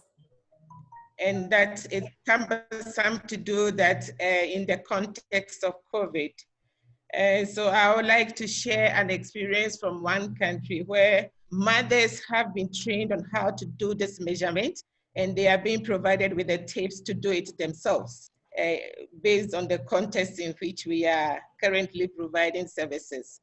However, if this is not feasible, in the country, there are appropriate ways of actually disinfecting the tape. You can either use ethanol, that is the usual alcohol that we refer to clean it, and just within a minute, it will be ready for you to use again. If you don't have the alcohol to disinfect it, you can use 0.1 chlorine solution to clean it. And then once you use the chlorine, you still need to use soap and water to wash the chlorine off to make it safe to use on the next person. But these tapes are generally not very expensive, so we should explore whichever mechanism is feasible in the country.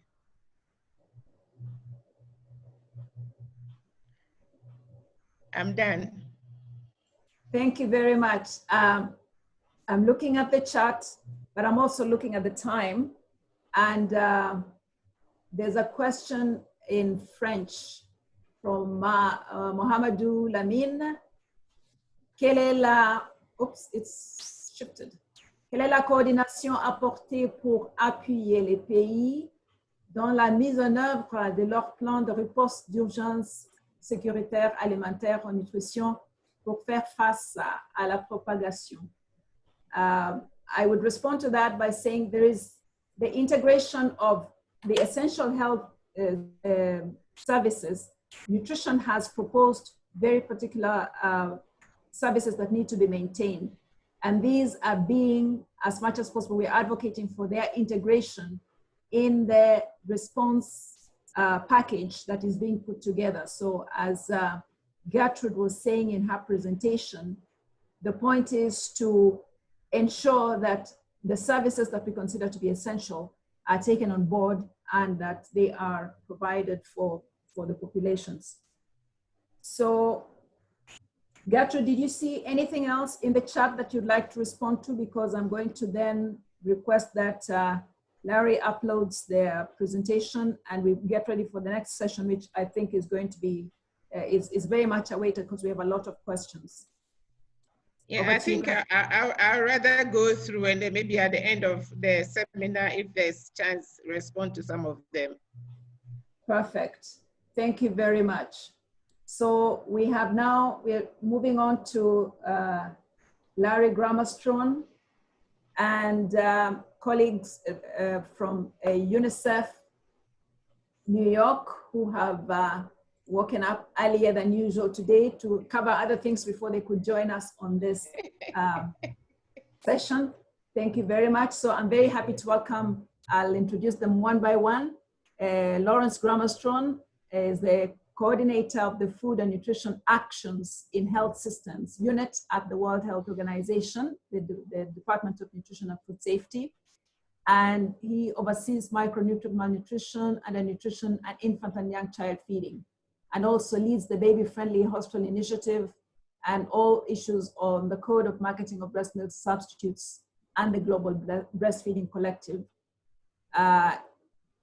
We also have the great pleasure of welcoming France Deguin from the UNICEF headquarters, New York, Senior Nutrition Advisor for Early Childhood Nutrition.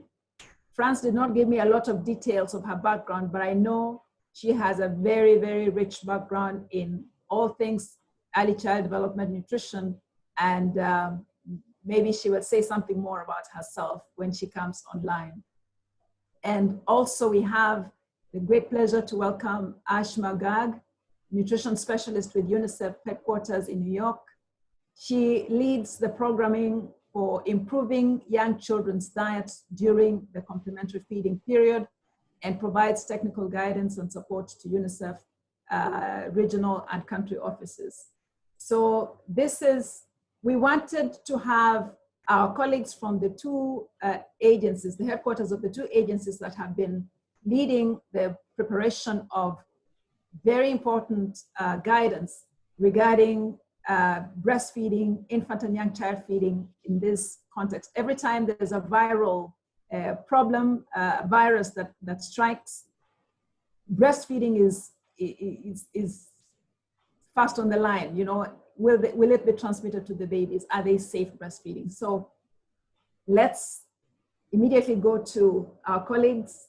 I think, Larry, you're going to be making the presentation on behalf of France and Ashma, and then I will hand over to you to run the show going forward. Thank you very much. Welcome.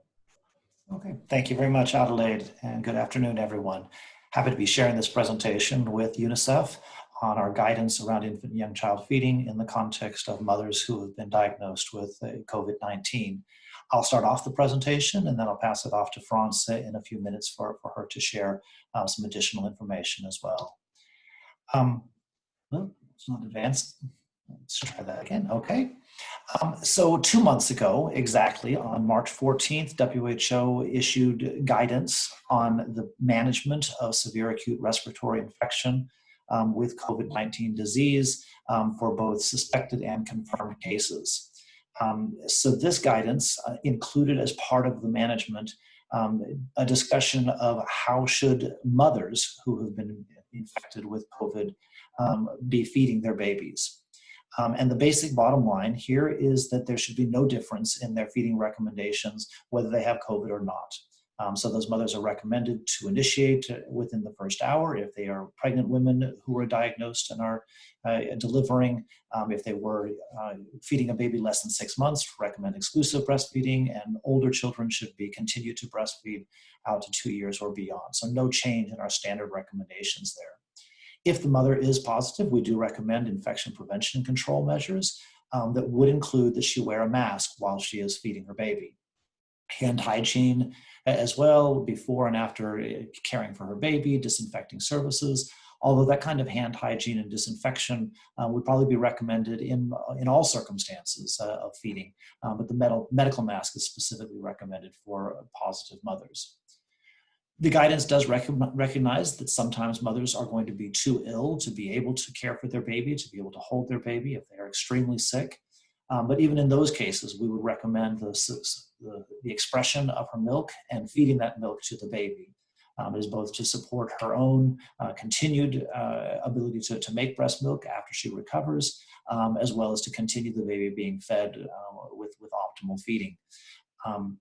And the guidance recommends that there should not be any separation between mothers and babies, that they should continue to stay together. There should be skin-to-skin contact between the two, particularly in the early days, or kangaroo mother care if these are small babies. And so there should not be a separation between the two.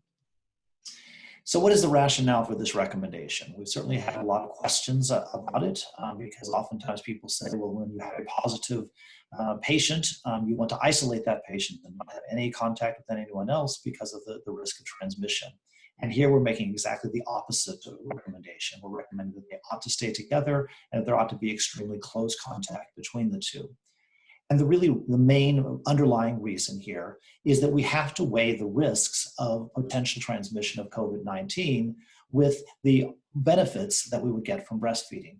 And it was very clear with all of the members of the guidelines committee that the proven health benefits of breastfeeding strongly outweigh any potential risks of COVID-19 transmission. Some of the reasons behind that is that, first of all, we have not actually found any active virus in breast milk itself, and so the risk of transmission seems to be quite low.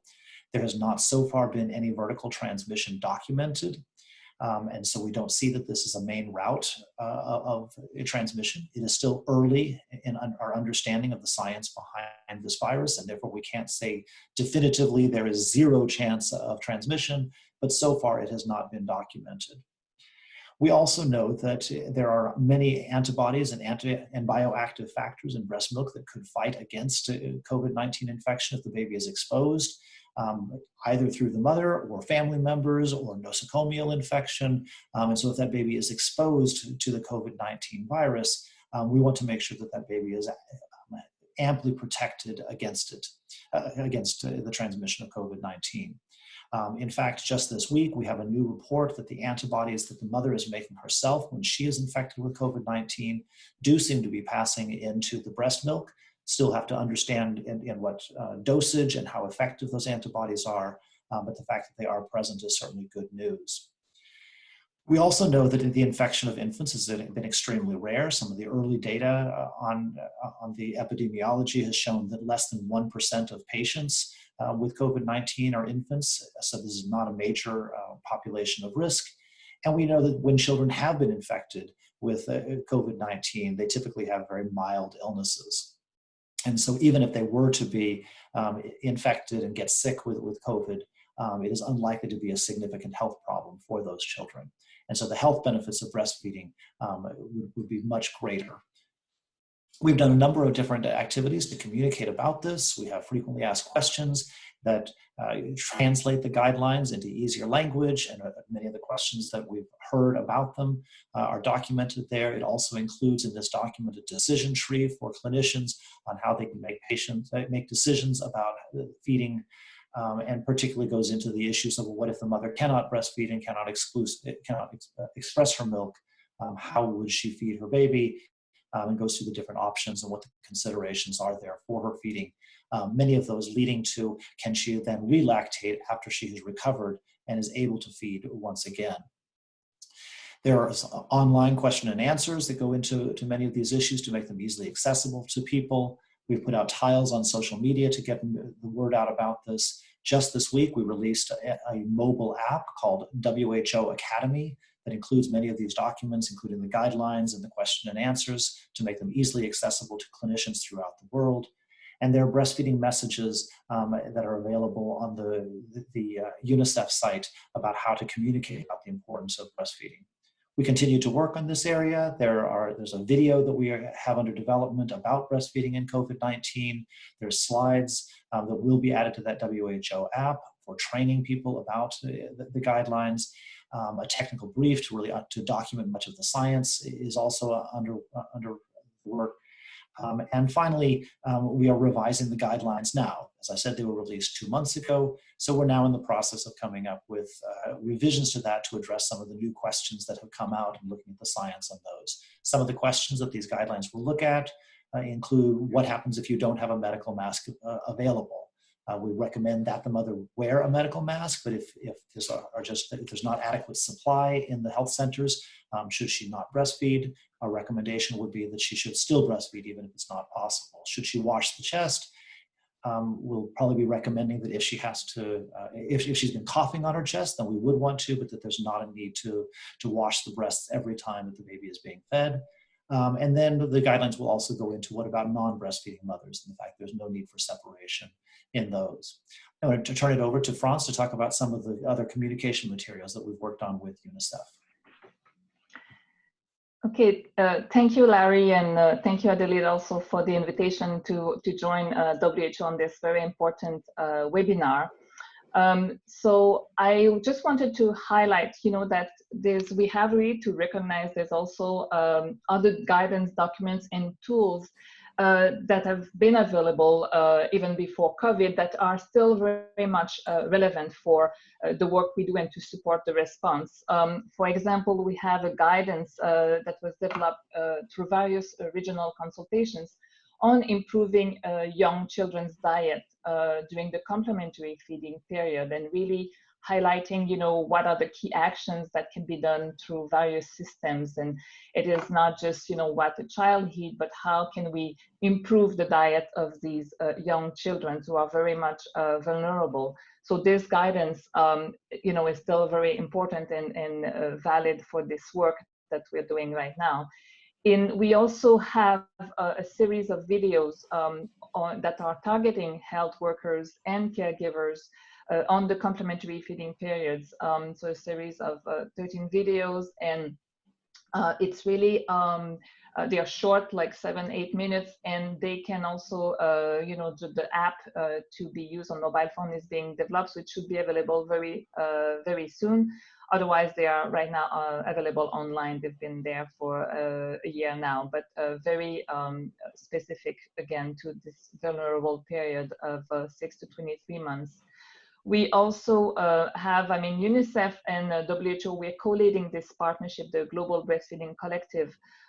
We have now 25 partners, and we really, advocate for stronger breastfeeding programs. And obviously, in the context of the COVID, we have adapted also our breastfeeding advocacy messages for the pandemic so that they can be used to target, governments, health workers, donors, and mothers as well. So we also invite you to use these messages to reinforce the importance of breastfeeding even more in this context. And just another example, a recent brief that UNICEF developed on how to address financial contribution and in-kind donations of food and beverage company during the COVID, because we see a lot of that happening. So it's meant to guide UNICEF and governments, UNICEF office and governments on how to mitigate risk and the steps for implementation. But obviously that can be used by many others. Next slide, Larry. So this is also an example of a brief on infant and young child feeding in the context of COVID that was developed jointly with the Global Nutrition Cluster and the Global Technical Assistance Mechanism for Nutrition. This brief, in fact, is really building on the various guidance that have been developed by WHO and really consolidate the recommendations on infant and young child feeding in this context. It really suggests, key consideration to operationalize the improvement of infant and young child feeding, again, through the various systems. And we have this brief available in various languages. The next one is, we think, a package that has been very helpful. It's, you may be aware, there's this IYCF community counseling package that has been available for like the past 6-7 years now, even more, used by many countries, a lot in Africa also. And this package is used to counsel mothers on their child nutrition, but it has been adapted in the context of COVID. As you can see here, even the images reflect, mothers wearing a mask, as well as the healthcare worker. And it, again, translate those global recommendations into something that is user-friendly, with the images that are also easy to understand, with a booklet of messages that go with that. We have 10 counseling cards and recommendations practices around that. And they can be adapted also in the context of each country. They are, right now, the package is in English, but it's being translated in French, Spanish, Portuguese, and soon as well in Arabic. And lastly, I think we just want to leave you here with some, like really considerations, because we know the context we are in has really spillover effects on breastfeeding. We've seen increased promotion of breast milk substitutes in some countries for various reasons. Sometimes the legislation perhaps is not strong enough around the code. There's also the fact some countries have not fully adapted the WHO guidance to continue breastfeeding during COVID and other reasons. So important to be able to mitigate that. And we are also, because of the social distancing, we know that this it limits the community outreach programs and this mother-to-mother support that is so important usually to support mothers to breastfeed. And so it's hard to do that now in this era where we need to rely more on those tools, those apps that can help support mothers. We also are very much aware that healthcare staff has been diverted to support the COVID response. So this kind of routine breastfeeding support that was provided before is not really necessarily happening. Even we had the discussion with the midwives associations that many of them also are not able right now to support mothers in this regard. So again, another spillover effect. And this fear to go to health facilities and this routine separation of health mothers and baby that is happening and that has been mentioned earlier on. So that we, again, need to really advocate strongly on the importance of not separating mothers and babies and trying to support mothers the best we can with remote support until this crisis is over. So we thank you. And Larry, I guess I'll turn to you for perhaps some questions, or I don't know if it's back to Adelaide. I think it's back to Adelaide to let us know how she wants to proceed. Yes, okay. Since there is 3 of you and you've already discussed all that long list of very interesting questions that you have received, I think I'll hand over to you. So I'm sure you have an internal organization on how you want to respond to those. So back to you, Larry. So sure, I'll take some of the first questions and then pass it off to Franz for some of the others. One of the first questions here was about communication, that we've actually seen the virus detected in the breast milk of 2 mothers. This is very recent information, definitely has come up since the guidelines were developed. We had a number of studies, about 10 studies with a larger number of children, and in every time that they had tested the breast milk, it came up negative, and so we were quite confident that there is no virus in breast milk. This week, there have been 2 studies that have published individual cases in which there were positive tests through RT-PCR for the virus. We continue to say that there's no active virus because we know that the way the RT-PCR test works, it can pick up just fragments of the RNA of the virus, and so it may have been just remnants of a killed virus that is being passed on through the breast milk because it was being broken down by the mother herself as she was recovering. So we still said there's no active virus, but this is an issue that we're continuing to look into.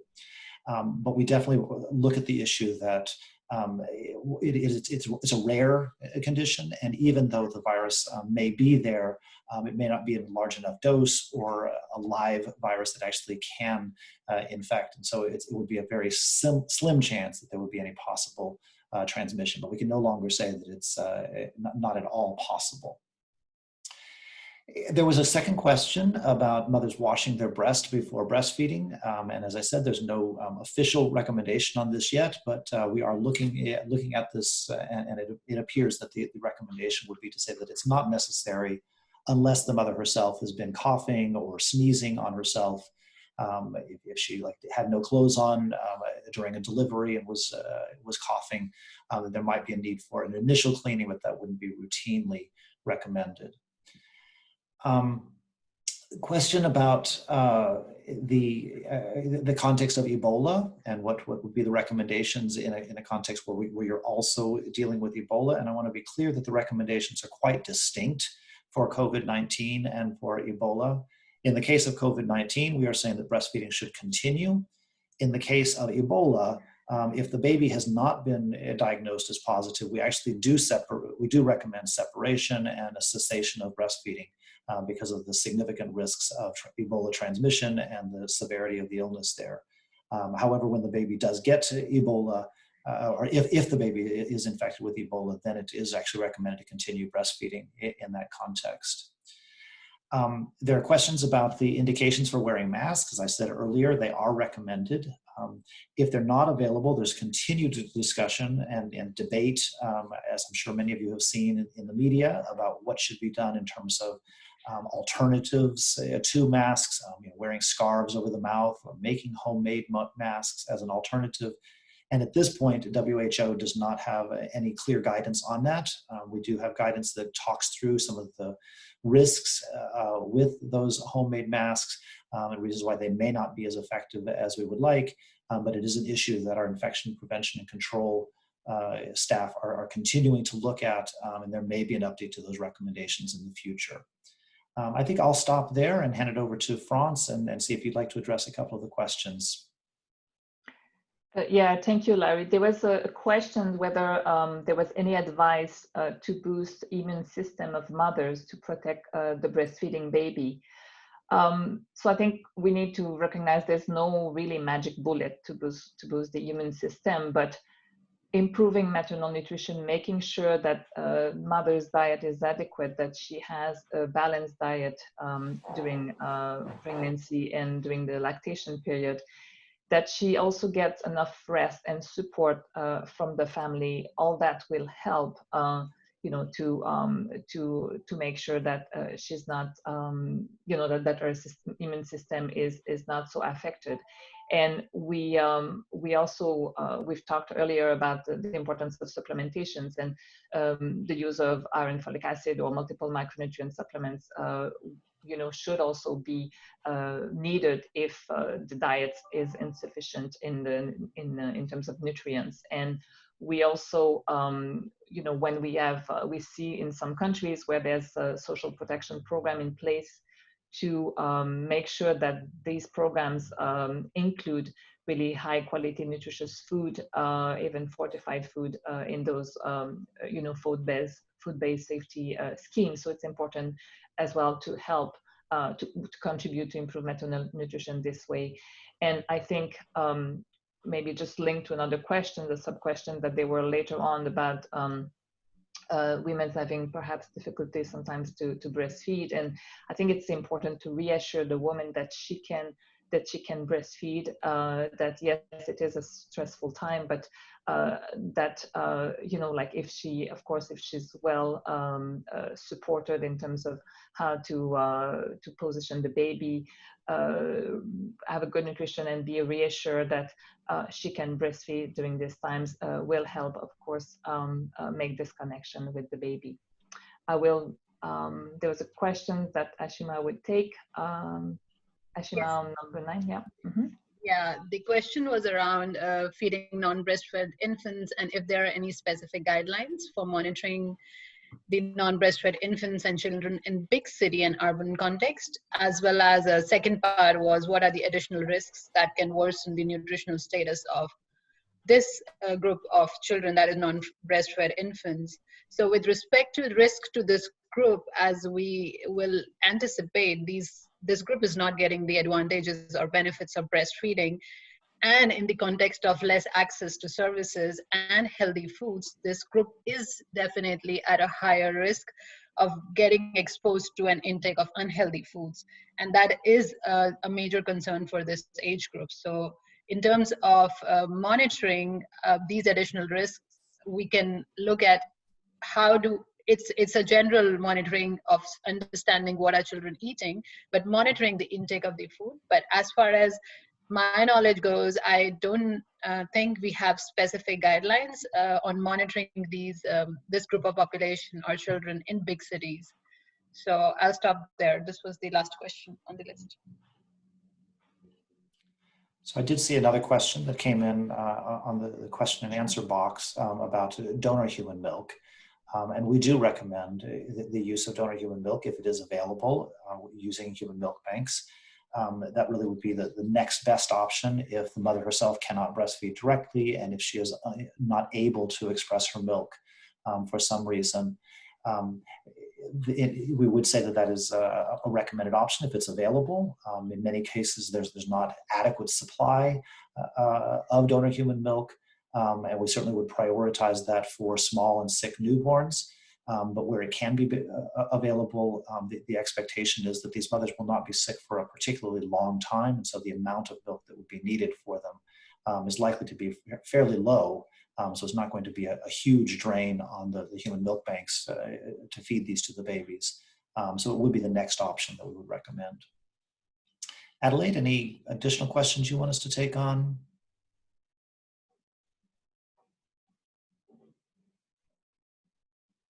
Okay, so I have seen there's the donor milk one. What about the use of breast pumps to express milk? What's the recommendation regarding the use of breast pumps rather than manual expression by the hands, for example? So WHO does not have a specific recommendation of one versus the other in terms of the ability to provide enough milk for the baby or maintain a milk supply. That both can be effective. Certainly in low-income settings, pumps are not easily accessible, and so we don't recommend that they need to be used. As long as the mother is taught to hand express, it is often the best option. But we don't have a recommendation against using pumps if the mothers prefer that.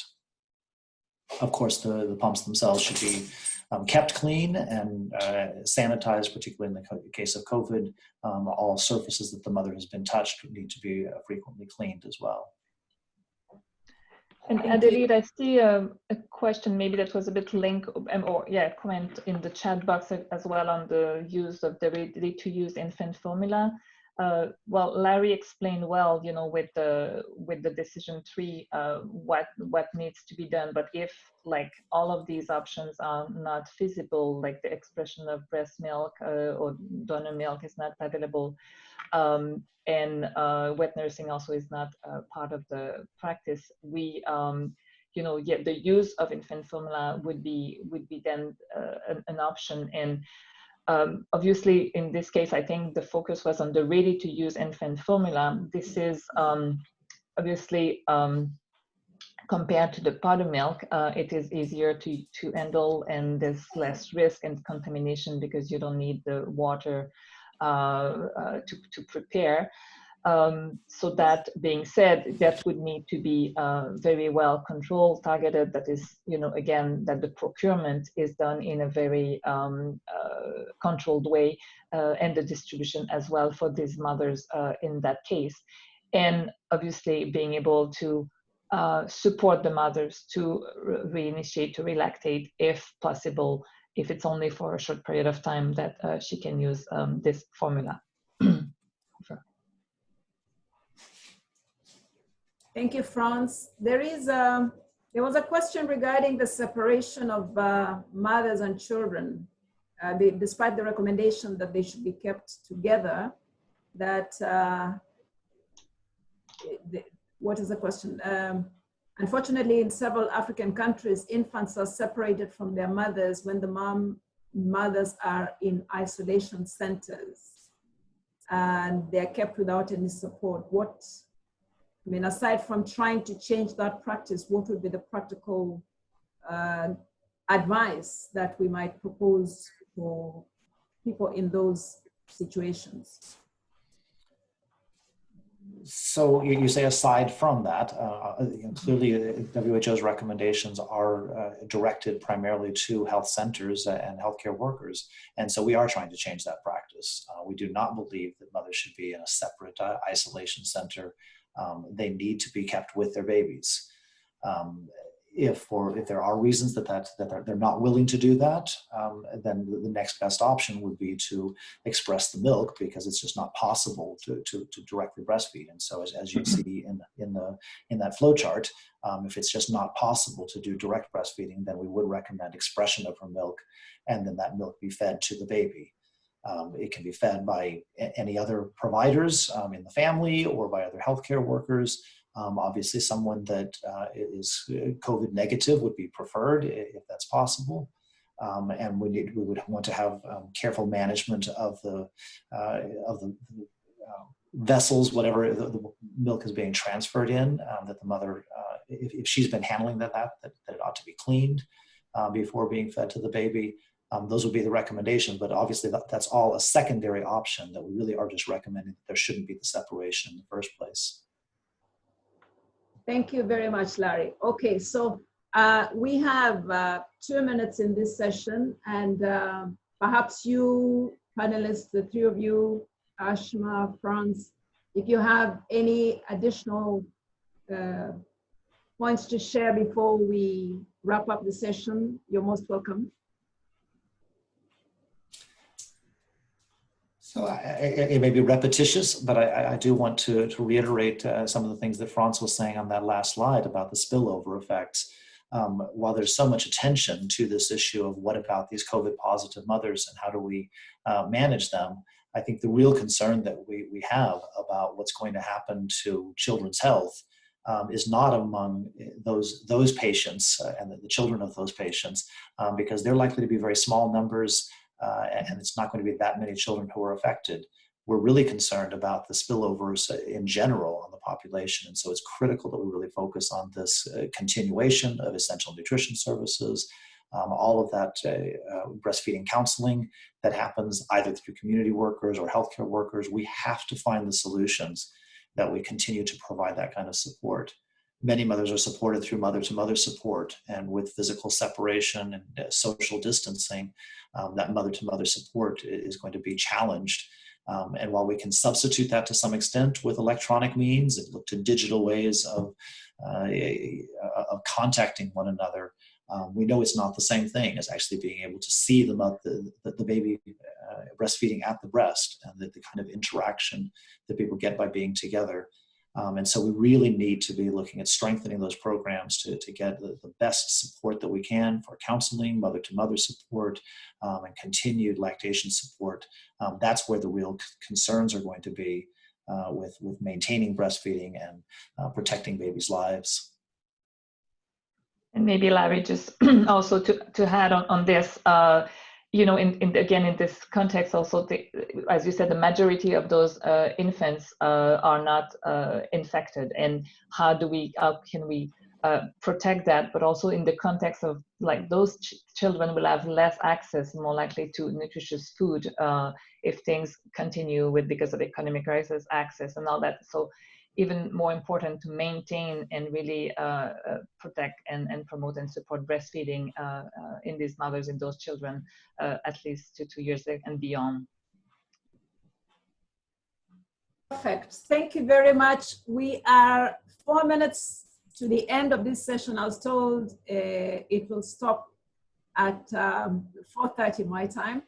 I would like to thank each one of you panelists for taking time to share with us your rich experience and knowledge. There's a last question that came up that I noted, which is how best do we celebrate 2020 World Breastfeeding Week? I think UNICEF and WHO, that is a question that we need to begin preparing answers for. And many people have indicated that some of the links that I shared are not working. So my recommendation would be to go to the websites of the UNICEF, WHO. You're likely to find some of those resources. If it doesn't work, I think you have email addresses of people you can write to us, and we will try to respond as best we can. I really thank you all very much for the patience and perseverance to go through this session. We've had a very large participation, and I look at the screen, I see that we still have more than 600 people online. I think that tells us that food and nutrition issues are of critical concern to each one of us. They touch each one of us very personally. So thank you very much for your interest, and we will see if we can ask the organizers of the webinars to allow us to have another nutrition session, because I'm sure there are very many questions that we still would like to hear responses to. Each one of you panelists, thank you very much. All the team that has supported this preparation, thank you. Bukare, you've done a fantastic job of holding everybody together and pulling us along. We are very, very grateful to you. And the audience, because we were here for you, thank you for being with us. Thank you for your participation in this thing. And we look forward to meeting in person. Hopefully soon enough, we can shake hands and hug and do all the things that COVID-19 is telling us not to do. So bye, everybody. Thank you. And bon. Thank you. Merci beaucoup.